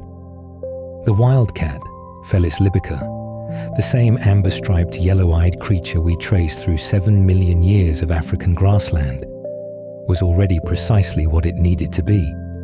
It was a solitary nocturnal hunter. It was patient beyond almost any other quality it possessed. It could wait motionless beside a rodent run for longer than you might think possible. All of its attention gathered into a single bright point. And then it could move so quickly, the movement was almost invisible. And now the rodents were clustering, not in the open savanna where the cats had always hunted them, But inside the warm walls of the new settlements, fat on spilled barley, multiplying in the stored wealth of the first farmers, the wildcats did not need to be invited. They came because the food was there, and the food was there because the people were there. And so, by the simplest and most unhurried of progressions, the cats came to the people, but not all of them. This is the part worth holding gently for a moment, because it is the hinge on which everything else turns. Among any population of wild animals, there is variation. Small differences in temperament, in the readiness to flee, in the threshold of fear that is crossed when a large, unfamiliar creature comes close. Most wildcats, if a human being approached within a certain distance, would vanish into the scrub without a sound, as though they had never been there at all, the way a shadow disappears when a cloud moves across the moon. The instinct was ancient and well-founded. Humans were dangerous, but occasionally, in some individuals, the threshold was slightly higher. Not gone, still there, still alive in every nerve, still capable of igniting into flight at the right provocation, but set a degree wider, so that the cat could remain at the edge of the firelight a few seconds longer before it slipped away. Those few extra seconds meant another mouse caught, another night without cold. Those individuals ate more. They were warmer in winter. They were safer from the other predators that prowled beyond the village perimeter. The leopard, the eagle owl, the jackal moving through the dark on its own quiet errands. And they had more offspring, and some of those offspring inherited the same slightly wider threshold. And over generations, not by any human decision, not by any cage or breeding program, not by any intention at all on either side, but simply by the ordinary arithmetic of survival. The wildcats that could tolerate proximity became the wildcats most likely to persist near the settlements. Domestication without selection. The tamest individual stayed. Staying became very slowly mutual benefit. The people had grain, the cats had mice, and neither party, if we are honest about it, ever fully closed the distance. You can imagine what this widening looked like across 100 generations of cats and people living at the margins of each other's awareness. The cats growing fractionally bolder each season, the circle of tolerated proximity expanding by a body length per generation, a slow gravitational drift toward the warmth of the hearth, toward the clutter of stored food and clustered rodents, until one winter night some cat, some specific ancestor whose name we will never know, whose small bones dissolved into the soil of the Fertile Crescent long before history began, simply stayed inside. We know this not only from logic, but from stone. In 2004, archaeologists excavating a Neolithic site on the island of Cyprus made a discovery that quietly rearranged what we understood about the beginning of this relationship. In a grave, a human grave, dated to approximately 9,500 years ago, which is to say 4,000 years before the Egyptian dynasties that most people associate with the first cat veneration, they found, buried close beside a human being, the remains of a cat. Not the bones of a cat that had been eaten, not the scattered remnants of an animal that had wandered in and died by chance. A whole cat carefully placed, the body oriented with evident deliberateness, positioned so that it lay parallel to the person beside it, as if companionship mattered even beyond the end of things. Someone had dug that grave with care, had arranged the cat's body with the same attention they brought to the human burial, had perhaps placed both of them in the earth in the same slow ritual gesture, the same recognition that this life had been worth marking. Cyprus has no native wildcats. The cats that were on Cyprus at that time had been brought there, carried across the sea on boats. which means that by 9,500 years ago, there were already people who valued cats enough to transport them intentionally across open water, to keep them close enough to bring them on a voyage, to bury them as one might bury someone whose company had meant something. You can rest in that image for a moment. A grave in the old stone hills of Cyprus, a human and a cat lying in the same quiet dark, the limestone hillside holding them both while the light changed above. Morning shifting into afternoon, decade into century, century into millennium, until the archaeologist's brushes found them again, and the world learned what had already been true for so long. The Mediterranean wind above, the stars in their ancient configurations overhead. Something had already happened by then. Something that had been happening for centuries, perhaps millennia, before that grave was dug. A slow entanglement of two species that had originally meant nothing to each other at all. The genetic record eventually caught up with the archaeological evidence, and what it revealed was both unexpected and, once understood, entirely fitting.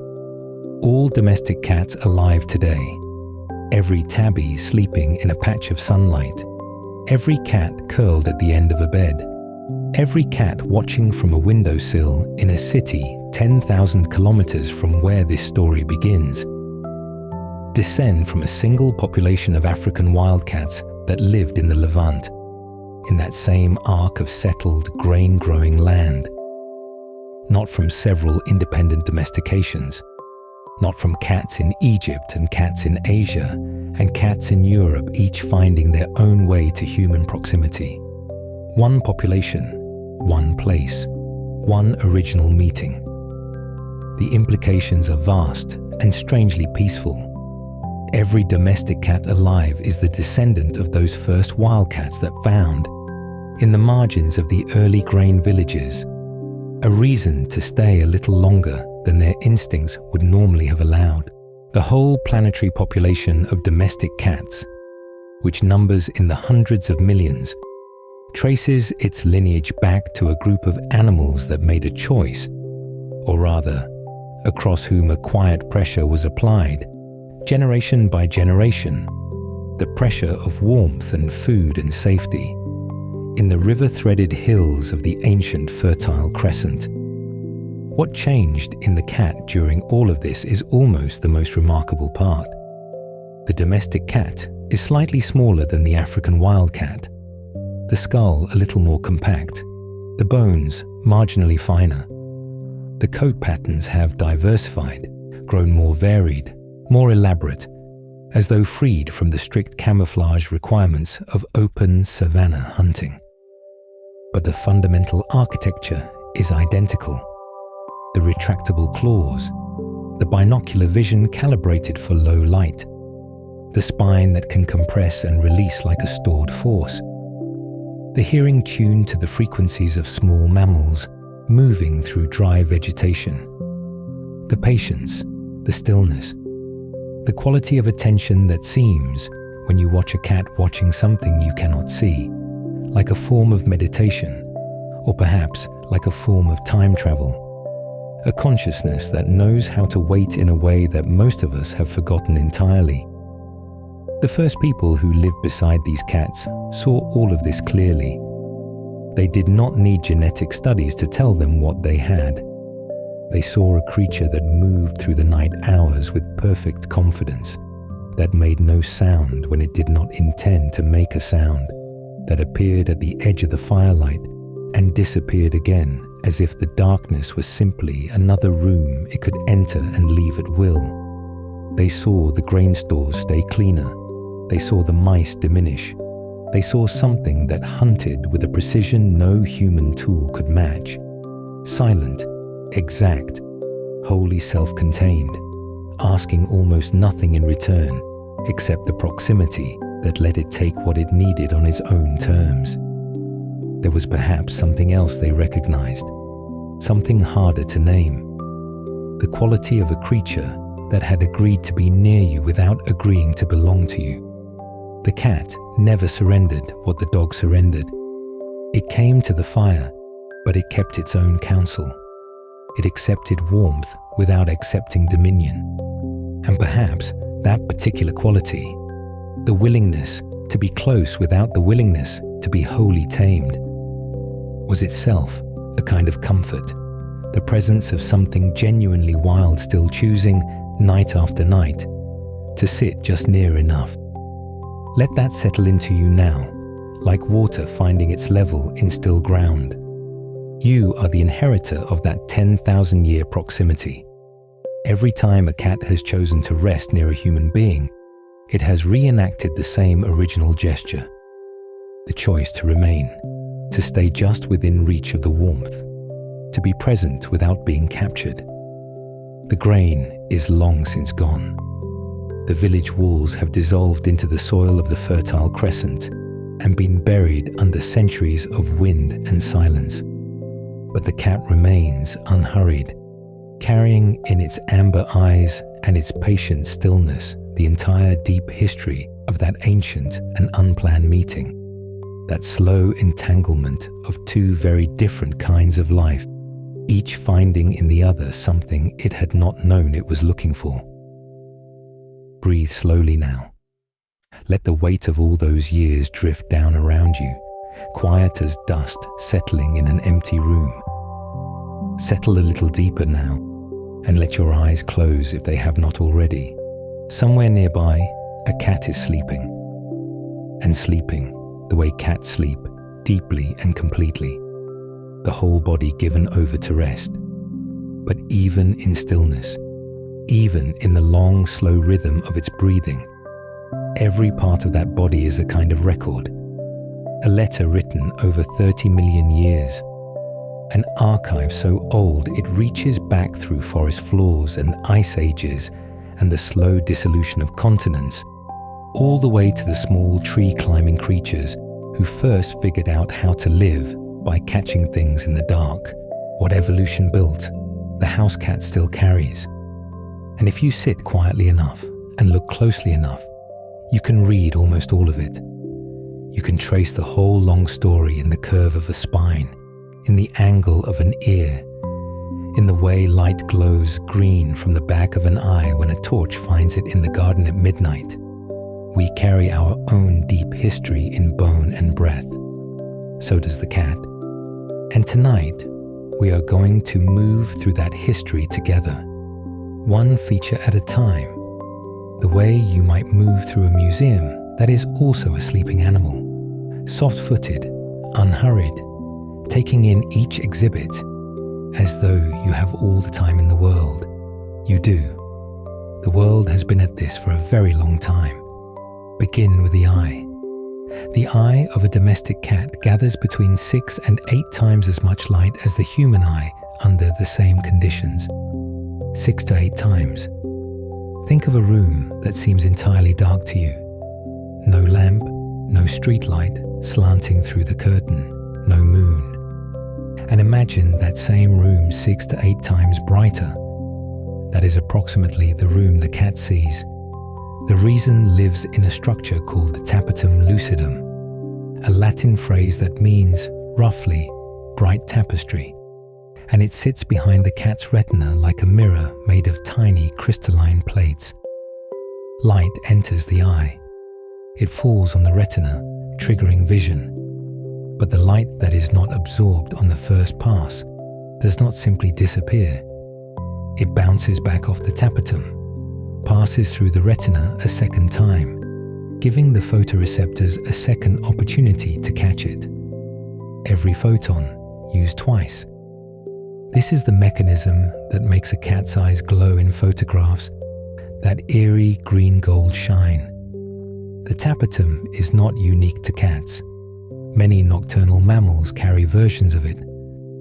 But in the cat family, it is exquisitely refined, tuned over tens of millions of years of hunting in the low-light hours before dawn and after dusk, in the dappled half-dark of forest understory, in the long grey minutes when prey animals do not yet know to be afraid.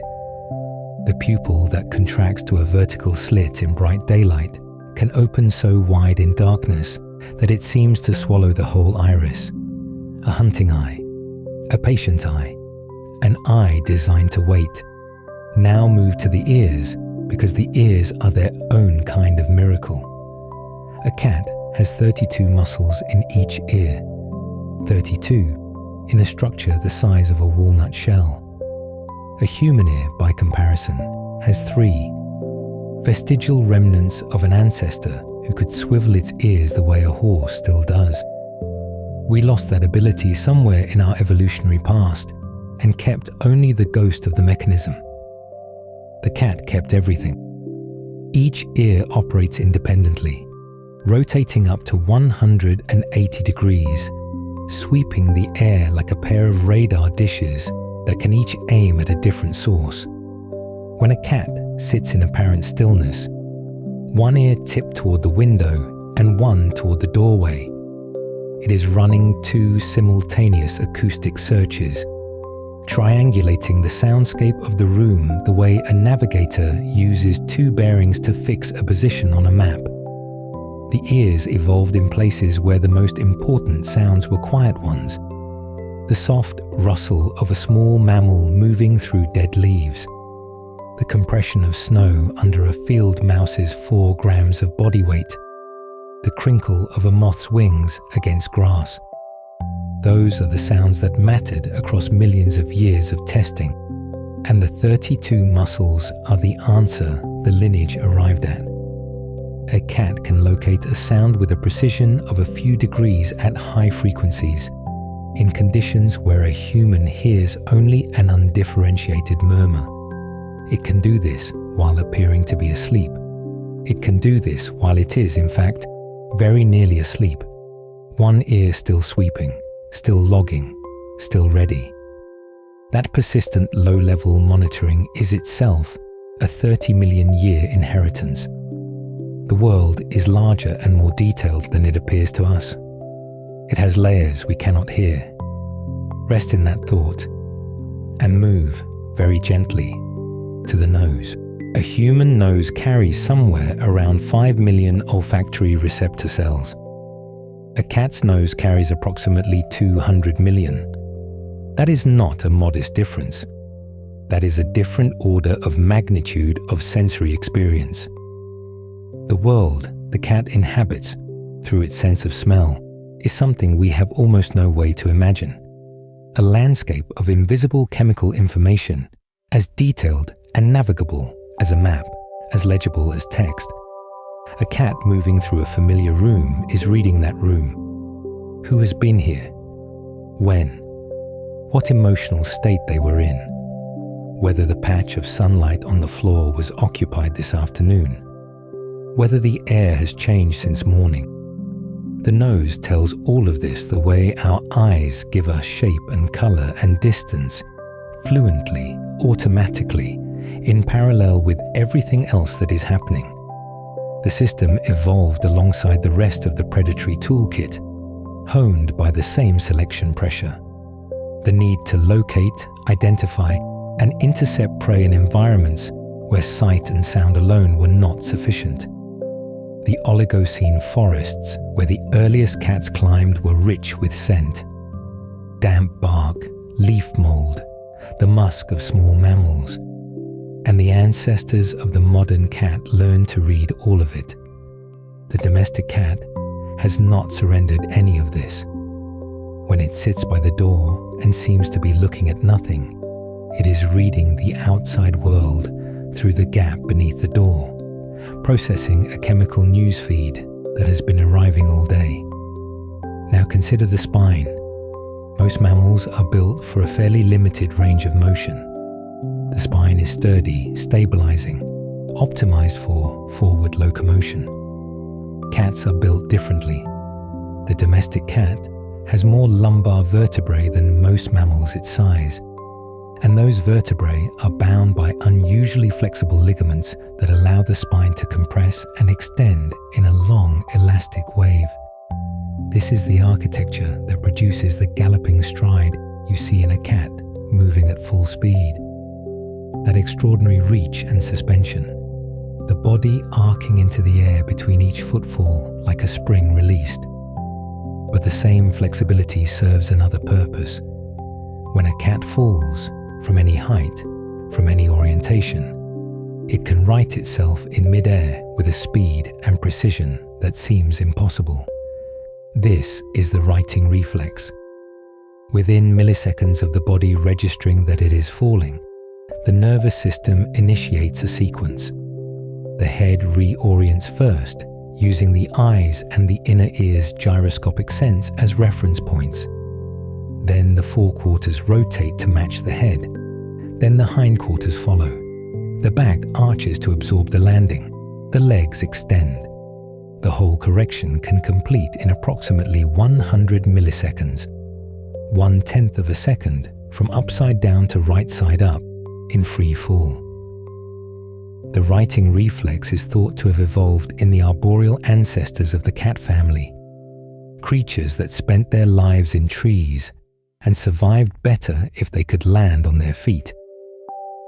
Proilurus, the first cat, was a climber.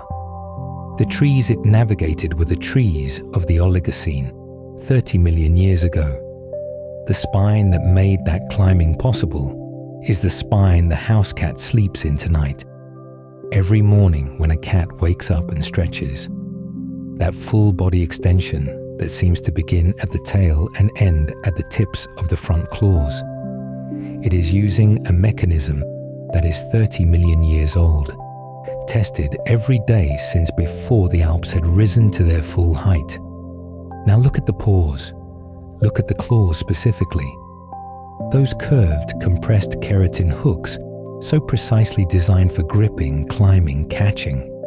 The domestic cat's claws are retractable, drawn back into a sheath of skin when not in use, so that the animal walks on its toes alone, nails tucked away, making no sound on hard floors. This retraction mechanism is almost unique within the cat family. Most other carnivores cannot do it, and even the cheetah cannot fully retract its claws, which is why a cheetah's paw prints show claw marks the way a dog's would. The retraction evolved as a sharpness preservation system.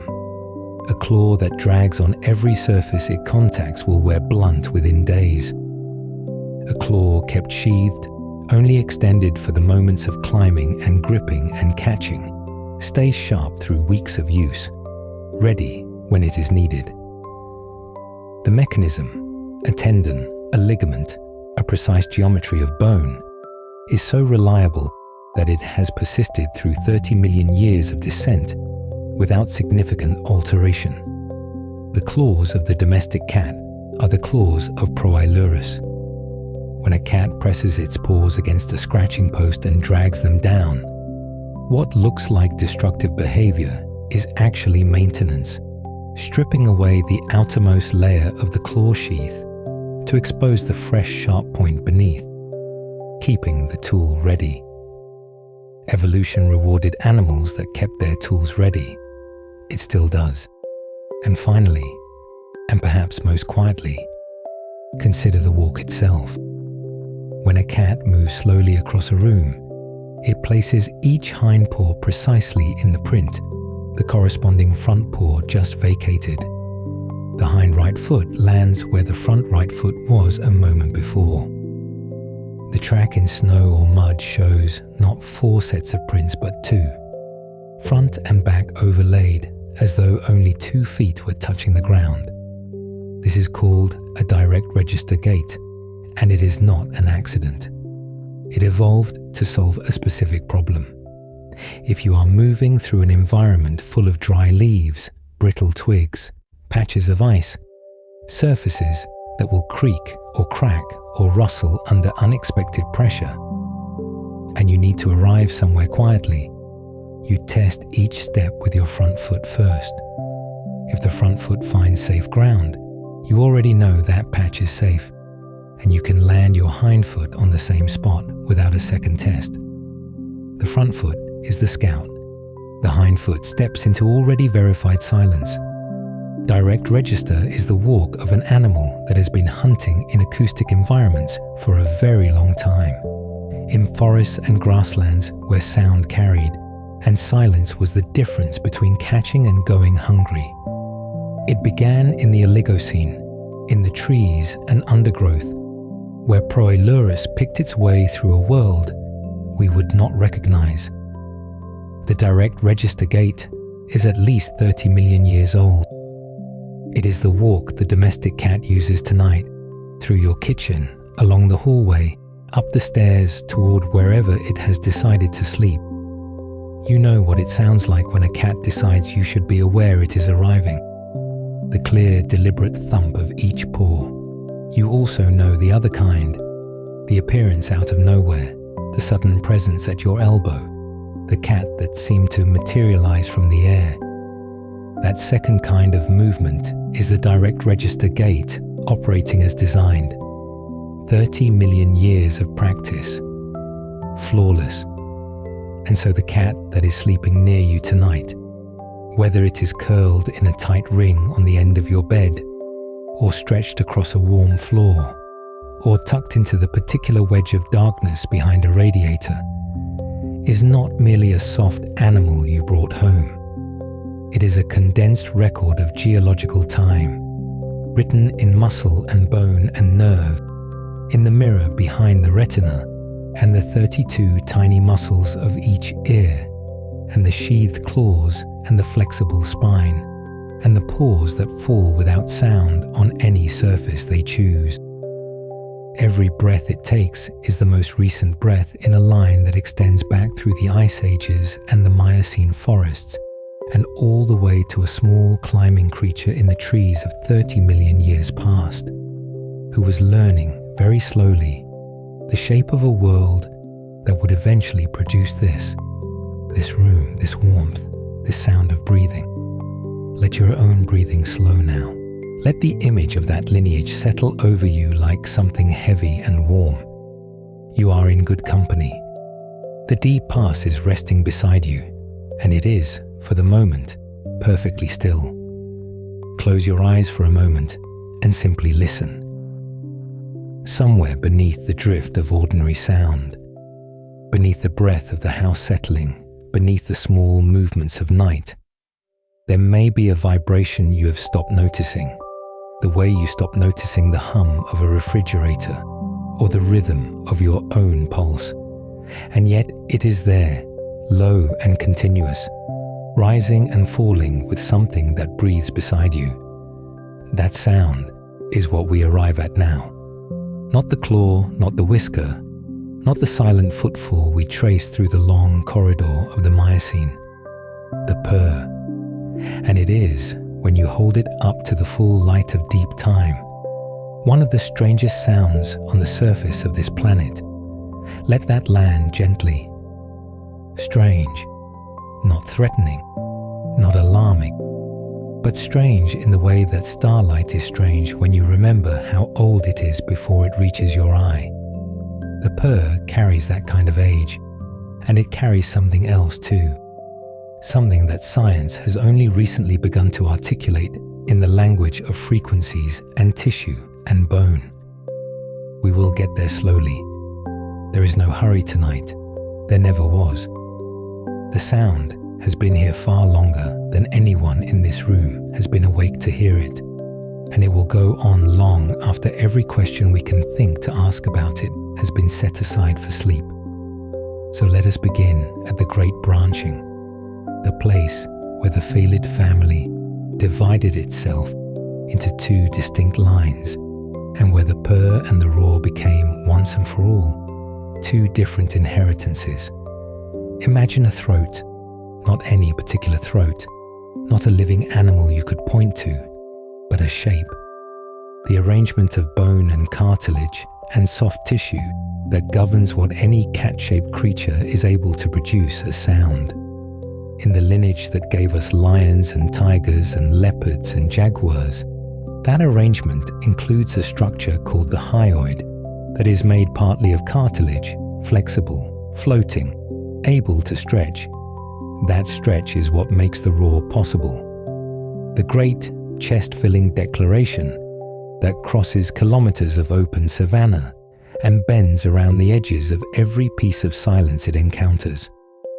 A lion's roar is a landmark in sound. It reshapes the world it enters. But there is something that a lion cannot do, something physiologically beyond it, something its very architecture rules out. A lion cannot purr. Not in the way we mean tonight, because the roar and the purr are not two volumes of the same mechanism. They are two different solutions to two different problems, housed in two different kinds of bodies, and they have been separate since before any of the great roaring cats walked the earth in the shapes we would recognize. In the other line, the purring line, the one that gave us the domestic cat and the cheetah and the puma and the bobcat and the caracal and dozens of others, the hyoid is fully ossified, bone, not cartilage, rigid, not floating. And because of that difference, something remarkable becomes possible. The muscles of the larynx can dilate and constrict at a rapid, rhythmic rate. And because the air column has nowhere to stretch and absorb, the vibration carries through both directions of breath, both the inhale and the exhale, without interruption. In and out, a continuous loop. This is not how most biological sounds work. Most sounds require an interruption, a gap, a reset, the held breath before the next word, the pause between wing beats, the moment of silence between one heartbeat and the next. The purr has no such pause. It is, in this very specific and technical sense, unique. No other sound produced by any other animal on Earth works in quite this way, sustained across the full cycle of respiration without a break. Hold that in your mind as you breathe right now. In, out. If you were a purring cat, those two breaths would be one unbroken sound. There would be no seam. Now consider the frequency. 25 Hz. That is the dominant frequency of the domestic cat's purr. 25 complete cycles of vibration per second. To put that in context, the lowest note on a standard piano sits around 27 Hz. The purr is lower than almost any note that instrument can reach. It is not quite music, or rather, it is something older than music, something that predates the human arrangement of sound into scales and harmonies by an almost incomprehensible span of time. And 25 Hz is not merely old. It is, as researchers began to discover in the final decades of the 20th century, biologically significant in a way that stops you when you first encounter it. Studies examining the effects of low-frequency vibration on living tissue found that frequencies between 20 and 50 Hz correspond to ranges that promote bone density and stimulate tissue repair. Not dramatically, not in ways that override injury or illness with some kind of magic, but measurably, in the slow accumulating way that all biological processes work, in the patient arithmetic of cells responding to their environment over time. Cats heal with unusual speed from the kinds of injuries that would sideline most mammals of similar size. Their bones knit cleanly, their tendons recover. Veterinarians have noted for decades that cats seem to emerge from trauma with a resilience that is statistically notable. No single explanation is sufficient, but one hypothesis, still being explored, still being tested, still incomplete as all living science is that the cat's habit of resting in a state of low vibration, of purring through the long hours of recuperation, may be part of its own biological toolkit for recovery. The cat is not merely resting. It may be resonating itself well in frequencies that human music has only accidentally, occasionally, briefly brushed against. Now go further back. Before any of this was a feature of the adult cat's life, before it had anything to do with healing, or with the slow, warm communication between a cat and the human it has learned to tolerate and perhaps, in its own manner, to love. The purr served a different purpose, and it is in this original purpose that you begin to feel how deep the root goes. A kitten cannot see when it is born. Its eyes are sealed, its ears not yet fully open to the world, its nervous system still assembling itself in the dark. What it can do, almost immediately, is vibrate. The mother purrs, the kitten purrs, and in the space between two small warm bodies pressed together in a nest that may be a hollow log or a thicket or a stone crevice, or, in the fullness of time, a human's bedroom, the purr functions as a contact signal, a continuous, low-frequency confirmation that I am here, that I am close, that all is well, that there is no need to make a sound that carries and might draw something dangerous toward this place where the most vulnerable small lives are just beginning. This is the kitten purr's first logic, not performance, not communication at a distance. The opposite, a signal specifically designed not to travel far, a private frequency between two bodies below the threshold of what most predators bother to locate. The purr is, at its origin, a secret kept between a mother and her young in the long dark, whispered in a frequency that the world mostly does not overhear.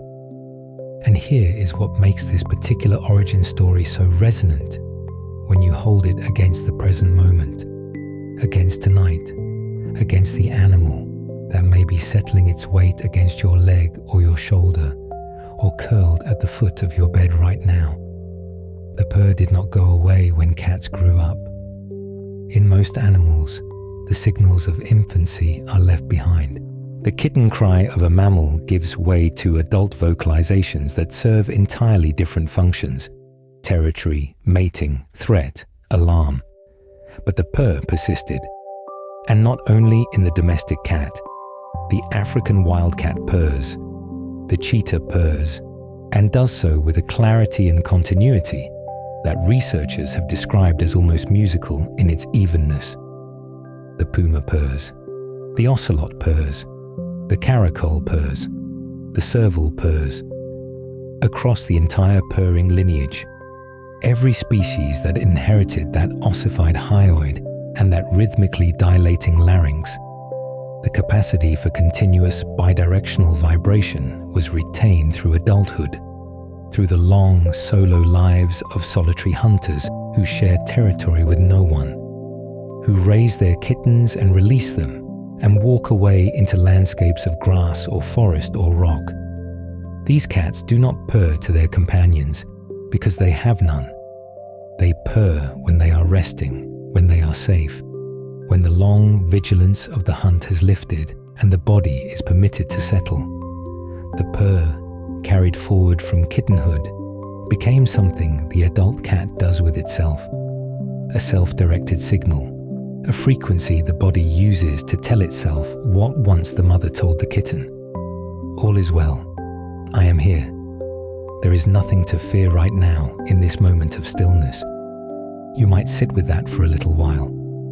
A sound that began as a mother's reassurance to something newborn and sightless in the dark, retained across millions of years of evolution, retained through the great radiation of true cats, retained in the African wildcat that stood at the edge of the grain villages and watched the lights of the earliest human settlements flicker. That sound arrived, still intact, into every domestic cat alive tonight. The cat purring beside you is running a frequency that has been crossing the dark for somewhere between 10 and 20 million years. It is older than our language. It is older than our music. It is older than the particular shape of the human face that first looked down into the grass and saw something small and amber-eyed looking back. And what does it say? This frequency so ancient and so continuous. Only what it has always said. I am here. I am calm. all is well. In this moment, nothing is chasing us. Nothing is lost. The nest is intact and the dark outside is only dark. It is, in the oldest sense of the word, a lullaby. Not a melody, not a poem, not a crafted thing with a beginning that someone wrote and an ending that arrives, but a vibration, a biological fact, a sound the body makes when the body has decided for now that it is safe to stop. Let the sound do what it was shaped across geological time to do. Let it move through you the way it moves through the body of the animal that makes it. Not past you, not at you, but simply alongside you, in the same frequency, in the same unhurried dark, as close and as continuous as breath. The cat is still there. You can feel it if you let yourself. The small weight at the foot of the bed, the barely perceptible rise and fall of its breathing, the warmth that radiates outward through the dark like a slow coal. The room is quiet. Outside, the night has deepened into that particular stillness that comes only in the final hours before dawn, when the world seems to pause between one breath and the next. And in that stillness, if you let your mind go soft and wide, you can feel something underneath the ordinary surface of things, something older than the house, older than the city beyond the window, older than almost anything you have ever touched. It is there in the cat. It has always been there.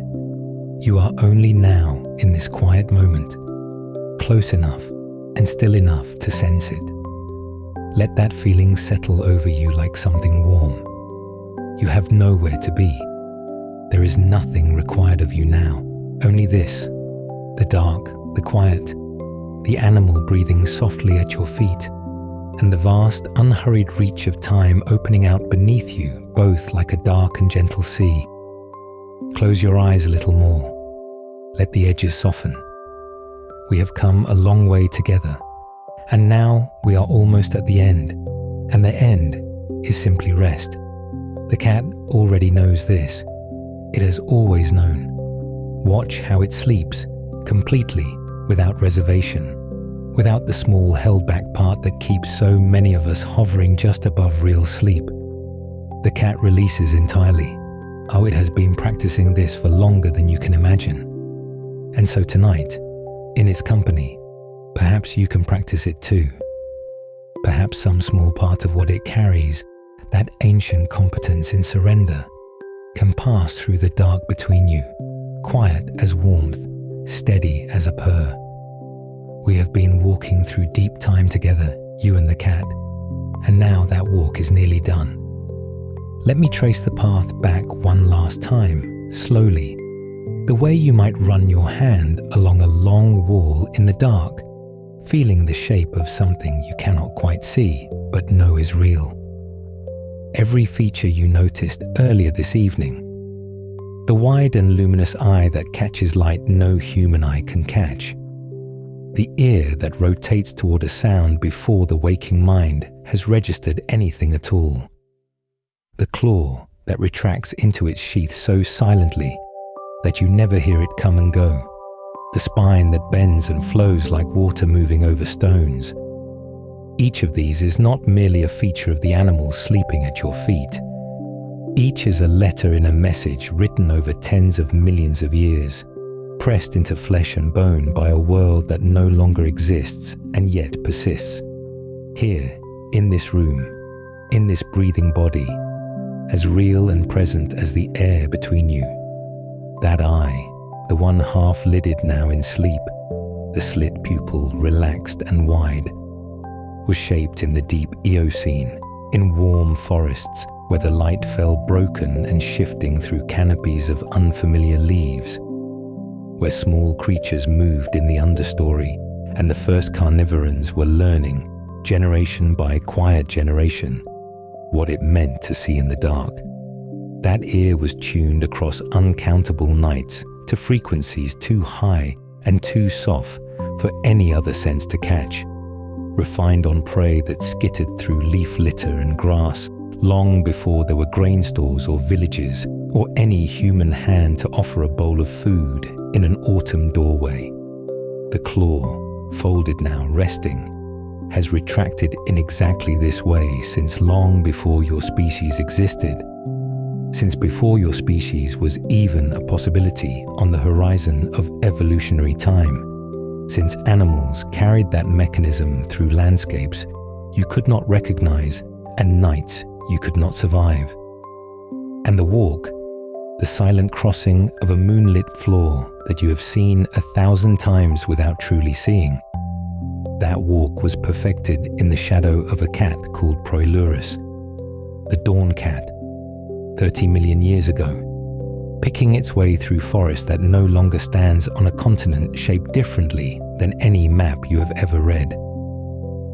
When your cat moves through the dark without sound, without displacing so much as a breath of air, it is Proilurus walking. It is every generation in between walking. It is 30 million years of unhurried refinement arriving in your hallway at 3 in the morning, moving as softly as a thought. There was a mass extinction, long before any of this, a catastrophe so complete that it erased entire worlds and left the sky quiet for centuries. But in the dark beneath the debris, small warm things survived. Mammals breathing, holding their heat close, waiting. And out of that long waiting came the first carnivorans, and from among them the first feliforms, feeling their way forward through the Eocene warmth. The world that shaped the cat was not our world. It was warmer, stranger, deeper forested, alive with creatures that left no descendants and no names. And yet, from that vanished world came this. The animal at your feet, the one breathing now, the one that carries the whole architecture of those lost landscapes inside its body, as though time were nothing, as though deep time were simply the medium everything swims through, unhurried and inevitable as water. And then the grain stores. 10,000 years ago, barely a breath in geological time, barely a pause in the cat's long story. The first farmers gathered their harvests into buildings, and the rodents came for the grain, and the wildcats came for the rodents, and nobody planned any of it. The cat did not choose domestication so much as it chose proximity, and found, perhaps to its own mild surprise, that proximity was tolerable, even occasionally warm. It was not tamed in the way that dogs were shaped and altered and bred toward a new nature. The cat simply arrived. It stayed on its own terms, and its terms, it turns out, have hardly changed. What lives at your feet tonight is the least altered large carnivore to enter the human world. Nearly everything about it, the body, the sense, the reflex, the deep and particular silence, remains as wild as what walked out of the African savanna 10 millennia ago. You have given it warmth and food and a place to sleep, and it has given you its company, and that is almost the whole of the arrangement. Everything else it kept, all of it. And so, what rests here with you now is not quite a domestic animal in the ordinary sense. It is something stranger and more remarkable.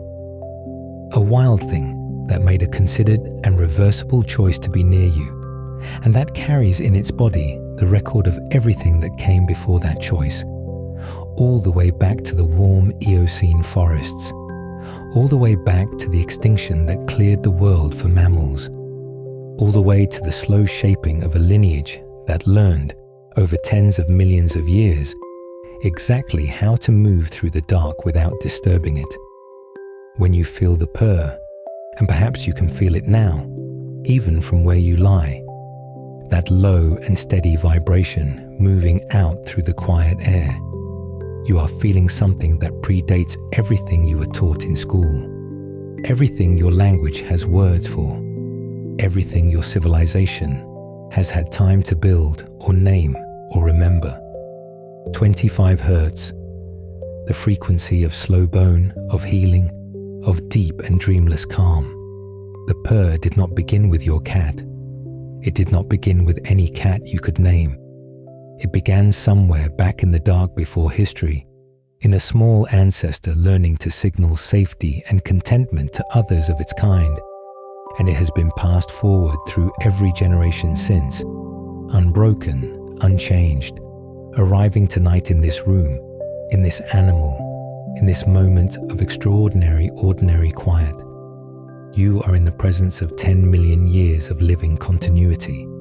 That is not a small thing. It is perhaps the largest thing in the room, larger than anything you can see, and it is here with you tonight, breathing, warm, at rest. There is nothing you need to do with that knowledge. You do not need to hold it or understand it or carry it anywhere. It is simply true. The way the dark is simply true. The way the quiet is simply true. A fact underneath all the smaller facts, patient and vast and entirely without urgency. The cat breathes. The room is still. Outside, the night is at its deepest, and everything that needs to happen tonight has already happened, and what remains is only this long, slow falling that the body knows how to do when you finally allow it. The cat will be here when you wake. It will be exactly what it was, exactly what it has always been, unchanged by anything that happens between now and morning, rooted in something so much older and steadier than one night's sleep. Let that steadiness reach you. Let it move through the dark the way warmth moves, not demanding anything, not requiring you to do anything at all. Only present, only real, only here. You have traveled a long way tonight through deep time, through vanished forests and lost continents and extinctions, and the slow, patient work of evolution, pressing life into new forms across spans of time the mind cannot truly hold. And at the end of all of it, here is a sleeping cat, here is a purr, here is a room and a night, and a stillness that asks nothing of you except that you rest. Sleep now. Let the 10 million years carry you. The cat always knew the way.